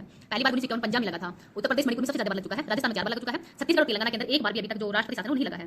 डॉक्टर भीमराव अम्बेडकर ने अनुच्छेद नंबर 356 को मत पत्र कहा है जिसका प्रयोग केंद्र को बहुत कम बार करना चाहिए। एसआर मुंबई केस 1994 के अंदर ही अनुच्छेद नंबर 356 के दुरुपयोग नहीं करने चाहिए ये भी कहा गया था। प्रभाव क्या पड़ता है तो संघात्मक ढांचा एकात्मक हो जाता है। राज्य विधानसभा निलंबित हो जाती है। वित्तीय शक्तियों का प्रयोग वो संसद करती है। अपवाद हाईकोर्ट के अंदर निहित या प्रयुक्त किसी भी शक्ति को अपने हाथ में नहीं ले सकती। हाईकोर्ट से संबंधित संविधान किसी भी अनुच्छेद को निलंबित भी नहीं कर सकती। अनुच्छेद नंबर 360 तो इस वित्तीय आपातकाल से संबंधित है और इसका प्रयोग अभी तक भारत में एक बार भी नहीं किया गया है। तो ये भी 2 माह के भीतर संसद साधारण बहुमत पास करके अधिकतम अवधि निश्चित नहीं है और अब तक एक बार इसका प्रयोग भारत के अंदर नहीं किया गया। पंचायती राज तो संविधान के नंबर भाग 9 अनुच्छेद है। पंचायती राज भारत के संविधान के भाग नंबर 9 अनुच्छेद है 243 से 243 ओ तक। अनुसूची 11 में है और विषय है 29 है। स्थानीय स्वशासन का जनक रिबन को कहा जाता है और इसको जो मेघना काटा स्थानीय स्वशासन जो मेघना काटा है किसको कहा जाता है तो 1982 के अंदर ही ये जो पंचायती राज को कहा गया था। अनुच्छेद नंबर 40 ग्राम पंचायती गठन से ही संबंधित है और बलवंत राय मेहता समिति बनी थी 1957 के अंदर और इन्होंने त्रिस्तरीय पंचायती राज की सिफारिश की थी। ग्राम स्तर पर ग्राम पंचायत होनी चाहिए, ब्लॉक स्तर पर पंचायत समिति, जिला स्तर पर जिला परिषद होनी चाहिए। 2 अक्टूबर 1959 को नागौर जिले के बकरी गांव राजस्थान के अंदर इसका उद्घाटन किया था पंडित जवाहरलाल नेहरू जी के द्वारा। आंध्र प्रदेश में पहली बार चुनाव हुए थे 1959 के अंदर। तो लागू तो पहली बार राजस्थान के अंदर हुआ था लेकिन पहली बार चुनाव है वो आंध्र प्रदेश के अंदर हुए थे। अशोक मेहता समिति 1977 में बनी थी और इन्होंने द्विस्तरीय पंचायती राज है इसकी बात की थी। लक्ष्मीबाई सिंह समिति 1986 में में बनी थी और इन्होंने जो पंचायती राज को संवैधानिक दर्जा देने की बात की थी। तो 73वां संविधान संशोधन 1992 24 अप्रैल 1993 को लागू हुआ था और भाग नंबर 9 है अनुसूची 11 है पंचायती राज दिवस 24 अप्रैल को मनाया जाता है। 74वां संविधान संशोधन 1992 नगर निकाय से संबंधित है। भाग है 9A अनुच्छेद है 243 से लेकर 243 जेड तक। अनुसूची 12 है और विषय कितने इसमें 18, पंचायती राज में विषय 29 है जबकि नगर निकाय में जो विषय है वो 18 है। पंचायत और नगरपालिका संबंधित जो अनुच्छेद इनको याद रख लेते हैं। अनुच्छेद नंबर 243A में ग्राम सभा का उल्लेख है। अनुच्छेद नंबर 243B पंचायत के गठन का उल्लेख किया गया है। अनुच्छेद 243C संरचना, अनुच्छेद 243D स्थानों के आरक्षण से संबंधित है। अनुच्छेद 243E अवधि, अनुच्छेद 243F निर्हरताओं से संबंधित है। अनुच्छेद 243G शक्तियों से संबंधित है। अनुच्छेद 243H निधियों कर से संबंधित है। अनुच्छेद 243I वित्त आयोग के गठन से संबंधित है। अनुच्छेद 243J लेखाओं की समीक्षा से संबंधित है। अनुच्छेद 243 के निर्वाचन से संबंधित है और अनुच्छेद 243 और निर्वाचन को न्यायालय के अंदर वर्जन नहीं किया जाएगा, ये अनुच्छेद नंबर 243 में किया गया है। उसी प्रकार से नगरपालिकाओं के लिए भी अनुच्छेद नंबर 243 क्यू नगरपालिकाओं के गठन से संबंधित है। अनुच्छेद नंबर 243 आर तो नगरपालिकाओं के संरचना से संबंधित है। टी स्थानों के आरक्षण से संबंधित है। यू अवधि से संबंधित है। वी निर्हरताओं से संबंधित है। डब्ल्यू शक्तियों से संबंधित है और एक्स है निधियों से संबंधित। वाई है नगरपालिकाओं के लिए वित्त आयोग के गठन से संबंधित है। जेड है लेखाओं की समीक्षा और 243 जेड निर्वाचन से संबंधित है। 243 जेड जिला योजना से संबंधित है और इसमें 20 निर्वाचित सदस्य होते हैं और 2 मनोनीत सदस्य होते हैं। इसके अंदर टोटल 25 सदस्य होते हैं। 243 जेड महानगरीय योजना समिति से संबंधित है। महानगरीय योजना समिति है, इससे संबंधित है, तो इनको थोड़ा सा याद रख लेना। टॉपिक देखते हैं केंद्र राज्य संबंध, वेरी इंपॉर्टेंट है और केंद्र राज्य संबंध है कनाडा के संविधान से ग्रहण किया गया है। संविधान के नंबर भाग नंबर 11 के अंदर ही विधायी व प्रशासनिक संबंधों का उल्लेख किया गया है और भाग नंबर 12 के अंदर वित्तीय संबंध का उल्लेख किया गया है। तो विधायी संबंध अनुच्छेद है 245 से लेकर 255 तक। प्रशासनिक संबंधों का उल्लेख है अनुच्छेद नंबर 256 से लेकर 263 तक। वित्तीय संबंध का उल्लेख है अनुच्छेद नंबर 264 से लेकर 361 तक। अब वित्तीय संबंध देखते हैं अनुच्छेद 245 से 255 तक। अनुच्छेद नंबर 245 के अंदर ही संसद व राज्य विधानमंडलों के लिए विधियां बना सकती है। अनुच्छेद नंबर 246 संघ सूची, राज्य सूची और समवर्ती सूची। अनुच्छेद नंबर 247 अतिरिक्त न्यायालयों की स्थापना की शक्ति संसद के पास में ही है। अनुच्छेद नंबर 248 अवशिष्ट विधायी शक्तियां। अनुच्छेद 249 राज्य सूची के विषय में विधि है बनाने की शक्ति है, वो राज्यसभा के पास में भी, मतलब राज्यसभा इसको बना सकती है। अनुच्छेद नंबर 250 आपातकालीन विधि, तो राज्य सूची है, इस पर जो आपातकाल के समय जो विधि है वो संसद बना सकती है। अनुच्छेद नंबर 251 संसद द्वारा अनुच्छेद 249 और अनुच्छेद 250 के अधीन बनाई गई विधियां और राज्य विधानमंडल द्वारा बनाई गई विधियां वो असंगति। अनुच्छेद नंबर 252 दो या दो से अधिक राज्यों की सहमति से विधि बनाने की शक्ति संसद के पास में है। अनुच्छेद नंबर 253 अंतरराष्ट्रीय संबंधों की विधि। अनुच्छेद नंबर 254 संसद व विधानमंडलों की विधियों के मध्य असंगति, तो वो विधान जो संसद की विधि है वही मान्य होगी इसमें। प्रशासनिक संबंध भाग नंबर 11 है, अनुच्छेद है 256 से लेकर 263 तक। तो ये दो भागों में डिवाइडेड है, एक सामान्य काल के प्रशासनिक संबंध, एक आपातकाल के अंदर। तो कार्यकारी शक्तियों का बंटवारा है, राज्य को निर्देश देने की केंद्र की शक्ति है, कार्यों का आदान प्रदान करने की शक्ति है, संवैधानिक प्रावधान, ये सब सामान्य काल के अंतर्गत आते हैं। आपातकाल में अनुच्छेद नंबर 352 राष्ट्रीय आपातकाल, अनुच्छेद नंबर 356 राष्ट्रपति शासन, अनुच्छेद नंबर 360 वित्तीय आपातकाल से संबंधित है। तो अनुच्छेद नंबर 312 के अंदर अखिल भारतीय सेवाओं के संगठन से संबंधित है। अनुच्छेद नंबर 262 नदी जल विवाद से संबंधित है और अंतरराज्य परिषद अनुच्छेद नंबर 263, तो इसका गठन राष्ट्रपति द्वारा किया जाता है। सरकारी आयोग की सिफारिश पर 28 मई 1990 को किया गया था और इसके अध्यक्ष होते हैं प्रधानमंत्री। सदस्य इसके कैबिनेट मंत्री है, राज्यों के मुख्यमंत्री हैं और जो केंद्र शासित प्रदेश है इनके मुख्यमंत्री उपराज्यपाल वो इसके सदस्य होते हैं। वित्तीय संबंध तो भाग नंबर 12 अनुच्छेद है 264 से लेकर 300 तक वित्तीय संबंधों के बारे में उल्लेख किया गया है। अनुच्छेद नंबर 264 वित्त आयोग का जो उल्लेख है अनुच्छेद नंबर 280 उसका उल्लेख 264 में किया गया है। अनुच्छेद नंबर 265 विधि प्राधिकार विधि के प्राधिकार के कोई भी कर व अधिरोपित नहीं किया जाएगा। अनुच्छेद नंबर 266 भारत और राज्यों से संचित निधि का उल्लेख किया गया है। अनुच्छेद 266 थर्ड लोक लेखा निधि। अनुच्छेद नंबर 266 थर्ड संचित निधि से धन निकालने की अनुमति है और संसद पारित करने के बाद ही संचित निधि से धन निकाला जा सकता है। अनुच्छेद नंबर 267 आकस्मिक निधि का उल्लेख किया गया है और आकस्मिक निधि से धन निकालना राष्ट्रपति की अनुमति से ही आकस्मिक निधि से धन निकाल सकते हैं। अनुच्छेद नंबर 268 संघ द्वारा उद्गृहित किए जाने वाले शुल्क। अनुच्छेद 269 संघ द्वारा उद्गृहित और संग्रहित किंतु राज्य द्वारा सौंपे जाने वाले कर है वो अनुच्छेद नंबर 269 के अंतर्गत आते हैं। अनुच्छेद नंबर 269 क्या है, 101 संविधान संशोधन 2016 में जोड़ा गया था, जीएसटी से संबंधित है। अनुच्छेद 270 उद्गृहित कर और उनका संघ राज्यों के बीच में वितरण। अनुच्छेद 271 कुछ शुल्कों व करों पर संघ प्रयोजनों के लिए अधिभार। अनुच्छेद 272 80वां संविधान संशोधन 2000 के तहत इसको निरस्त कर दिया गया था। अनुच्छेद 273 जूट उत्पादों के निर्यात शुल्क पर दिया गया अनुदान। अनुच्छेद 274 राज्य हित से संबंधित करों को प्रभावित करने वाला कोई भी विधेयक संसद में राष्ट्रपति की अनुमति से ही पेश किया जा सकता है। अनुच्छेद नंबर 275 राज्यों को संघ से दिया जाने वाला अनुदान। अनुच्छेद 276 वृत्तियों व्यापारों व आजीविकाओं के लिए कर। अनुच्छेद नंबर 279 का 101वां संविधान संशोधन 2016 के तहत जोड़ा गया था, जीएसटी काउंसिल से संबंधित है और जीएसटी काउंसिल के हेड कौन होते हैं, वित्त मंत्री। अनुच्छेद 280 वित्त आयोग से संबंधित है और अनुच्छेद 281 वित्त आयोग की सिफारिशों से संबंधित है। अब सब जो महत्वपूर्ण आयोग है केंद्र के उनको भी देख लेते हैं। पहले देखते हैं संघ लोक सेवा आयोग, तो इसका उल्लेख संविधान के भाग नंबर 14 में किया गया है। अनुच्छेद है 308 से 14 तक लोक सेवा को उल्लेख किया गया है और अनुच्छेद 315 से लेकर 323 तक लोक सेवा आयोग का उल्लेख किया गया है। ली कमीशन की सिफारिश पर इसकी स्थापना की गई थी। तो इसके वर्तमान में हेड कौन है, यूपीएससी के, तो अजय कुमार है और संघ लोक सेवा आयोग नाम कब पड़ा था, तो 26 जनवरी 1950 को ही सरदार पटेल जी के द्वारा किया गया था। अनुच्छेद नंबर 312 के अंदर अखिल भारतीय सेवाओं के गठन से संबंधित है। अनुच्छेद 315 संघ लोक सेवा आयोग के गठन से संबंधित है। अनुच्छेद 316 अध्यक्ष व सदस्यों की नियुक्ति व उनकी पदावती के बारे में है। अनुच्छेद 317 सदस्यों का हटाने कदाचार और दिवालिया घोषित होने पर ही हट सकते हैं। अनुच्छेद 318 सेवा शर्तों का उल्लेख किया गया है। अनुच्छेद 319 सेवा नियुक्ति के बाद में पुनः नियुक्ति के पात्र नहीं होंगे। अनुच्छेद नंबर 320 इनके कार्य का उल्लेख किया गया है और ये कार्य क्या करते हैं, जो एग्जाम वगैरह कंडक्ट करवाने का काम है वो यूपीएससी के द्वारा किया जाता है। अनुच्छेद नंबर 321 यूपीएससी के कार्यों का विस्तार हो संसद कर सकती है। अनुच्छेद नंबर 322 व्यय का प्रावधान किया गया है और अनुच्छेद नंबर 323 वार्षिक वित्तीय जो वार्षिक प्रतिवेदन है वो किनको देते हैं, राष्ट्रपति को। राष्ट्रपति ही इस प्रतिवेदन को संसद के पटल पर रखता है। केंद्रीय वित्त आयोग इस संवैधानिक निकाय है, भाग नंबर 12 अनुच्छेद है 280। इसमें एक अध्यक्ष 4 सदस्य होते हैं। नियुक्ति राष्ट्रपति करता है मंत्रिपरिषद की सिफारिश पर ही। कार्यकाल 5 वर्ष का होता है। त्यागपत्र राष्ट्रपति को देता है, रिपोर्ट राष्ट्रपति को देते हैं और राष्ट्रपति इसको संसद के पटल पर रखता है। कार्य क्या होते हैं, केंद्र राज्यों के मध्य करों का बंटवारा करना, भारतीय संचित निधि से राज्यों को दी जाने वाली अनुदान और बजट प्रक्रिया में भी राज्यों को दिए जाने अनुदान है वो सब वित्त आयोग की रिपोर्ट पर दिए जाते हैं। प्रथम वित्त आयोग का गठन 1951 में किया गया है और पहले वित्त आयोग के हेड कौन थे, केसी नियोगी। 15वें वित्त आयोग के अध्यक्ष थे नंद किशोर सिंह और गठन 2017 में किया गया था। रिपोर्ट 2020 में थी, 2025 से 26 तक के लिए 4 सदस्य थे, अजय नारायण झा, अनूप चंद, अशोक लाहोरी और रमेश चंद। 16वें वित्त आयोग का गठन 31 दिसंबर 2023 को किया गया था, 2026 से 31 के लिए। अध्यक्ष अरविंद पंडरिया है और इसमें 4 सदस्य भी हैं, अजय नारायण झा, एनी जॉर्ज मैथ्यू, मनोज पांडा और डॉक्टर सौम्या क्रांति घोष। तो ये जो इनके सदस्य हैं इनको थोड़ा सा याद रख लेना। लोकपाल तो लोकपाल स्वीडन के अंदर 1809 के अंदर ओम शूटमैन, उड़ीसा के अंदर सबसे पहले 1970 के अंदर ही लोकायुक्त एक्ट पारित किया गया था, लागू हुआ था 1983 में। महाराष्ट्र में 1971 के अंदर लोकायुक्त संस्था की स्थापना की गई थी। लोकपाल का कार्यकाल 5 वर्ष या 17 वर्ष जो भी पहले हो और 7 वर्ष से पुराने मामले हैं उनको नहीं देखते हैं। लोकपाल के प्रथम अध्यक्ष पिनाकी इनामी चंद्र घोष। वर्तमान में अध्यक्ष कौन थे? तो अजय माणिकराव खानविलकर, ये वर्तमान में लोकपाल है।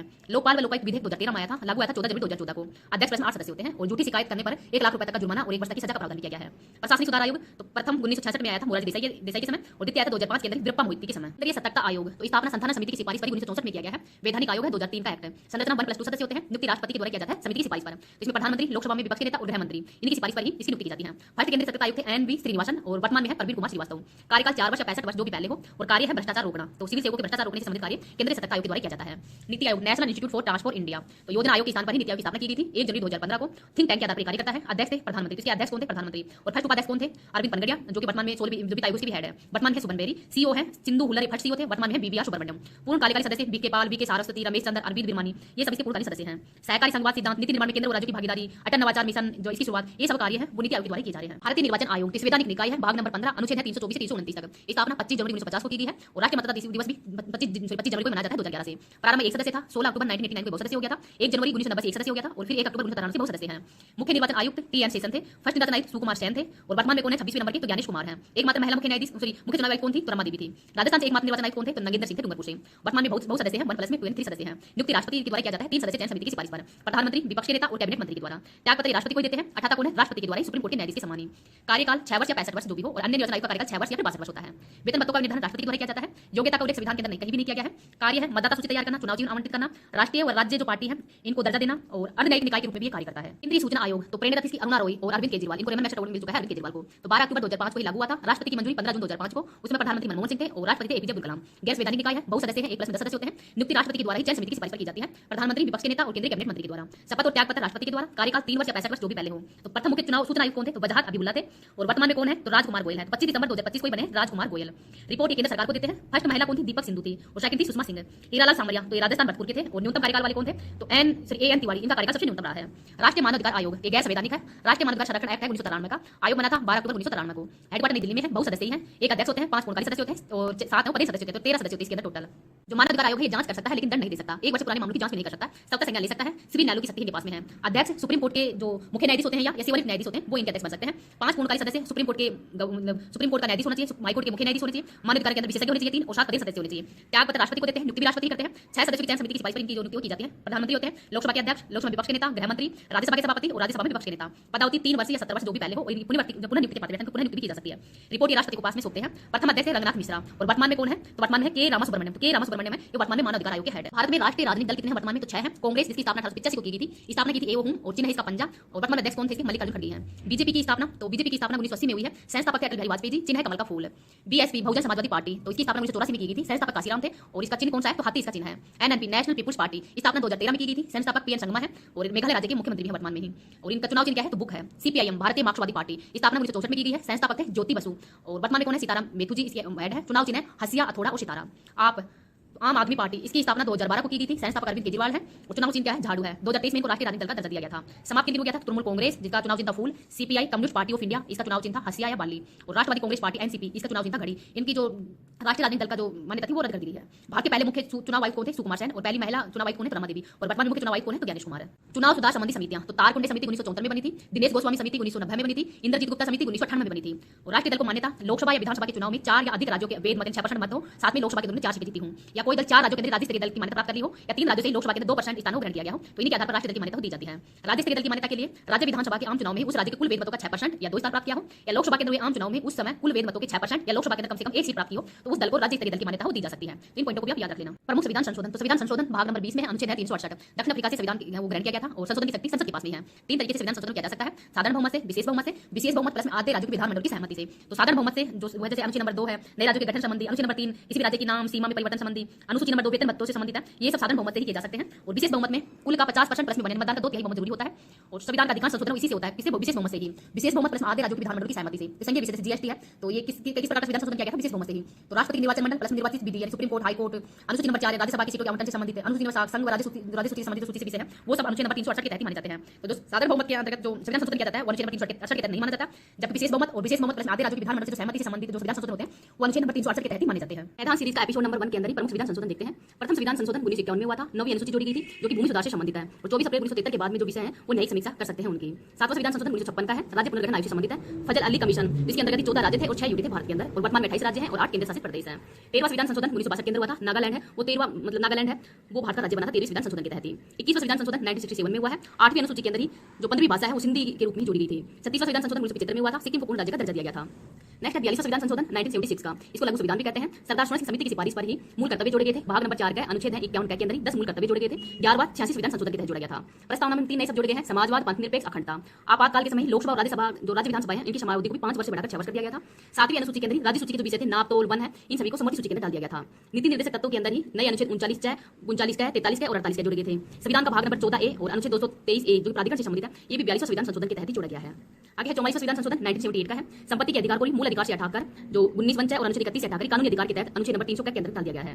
लोकसभा विधानसभा को कार्यकाल फिर से 5 वर्ष कर दिया गया था। राष्ट्रीय आपातकाल के अंदर जो आंतरिक अशांति शब्द था उसकी जगह सशस्त्र विद्रोह कर दिया गया है। ये भी 44वें संविधान संशोधन के तहत किया गया। 52वां संविधान संशोधन 1985 के अंदर हुआ है। 10वीं अनुसूची डाली गई है, दल बदल से संबंधित है। 61वां संविधान संशोधन 1989 का है। मतदान की न्यूनतम आयु 21 वर्ष से घटाकर 18 वर्ष कर दी गई थी। 69वां संविधान संशोधन 1991 का है।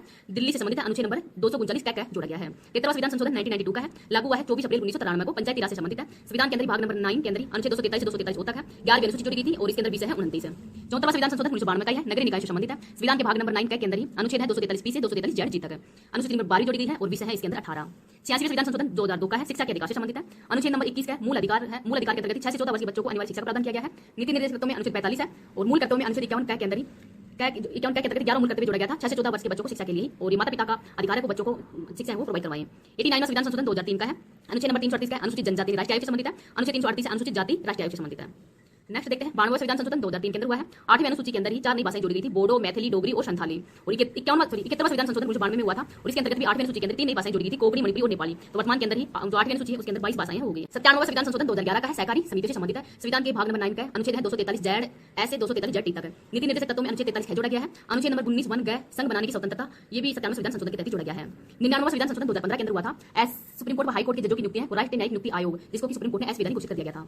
100वां संविधान संशोधन 2015 का ही है। 3 बीघा कॉरिडोर भारत और बांग्लादेश के मध्य हुआ है। 101वां संविधान संशोधन 2016 का है। जीएसटी यानी जीएसटी लागू हुआ था 1 जुलाई 2017 को। समवर्ती सूची पर लगने वाला अप्रत्यक्ष कर है। जीएसटी काउंसिल का उल्लेख अनुच्छेद नंबर 279A के अंदर है और इसके हेड होते हैं वित्त मंत्री। 102वां संविधान संशोधन राष्ट्रीय पिछड़ा वर्ग आयोग से संबंधित है। अनुच्छेद नंबर 238 जोड़ा गया था। 103वां संविधान संशोधन 2019 में हुआ है। ईडब्ल्यूएस को 10% आरक्षण दिया गया है और अनुच्छेद नंबर 15, 16 और 16(6) जोड़ा गया था। इसमें 15(6) और 16(6). 104वां संविधान संशोधन 2019 में हुआ था और SC/ST की सीटों का आरक्षण 10 वर्ष के लिए बढ़ा दिया गया है। एंग्लो इंडियन की सीट है वो समाप्त कर दी गई थी।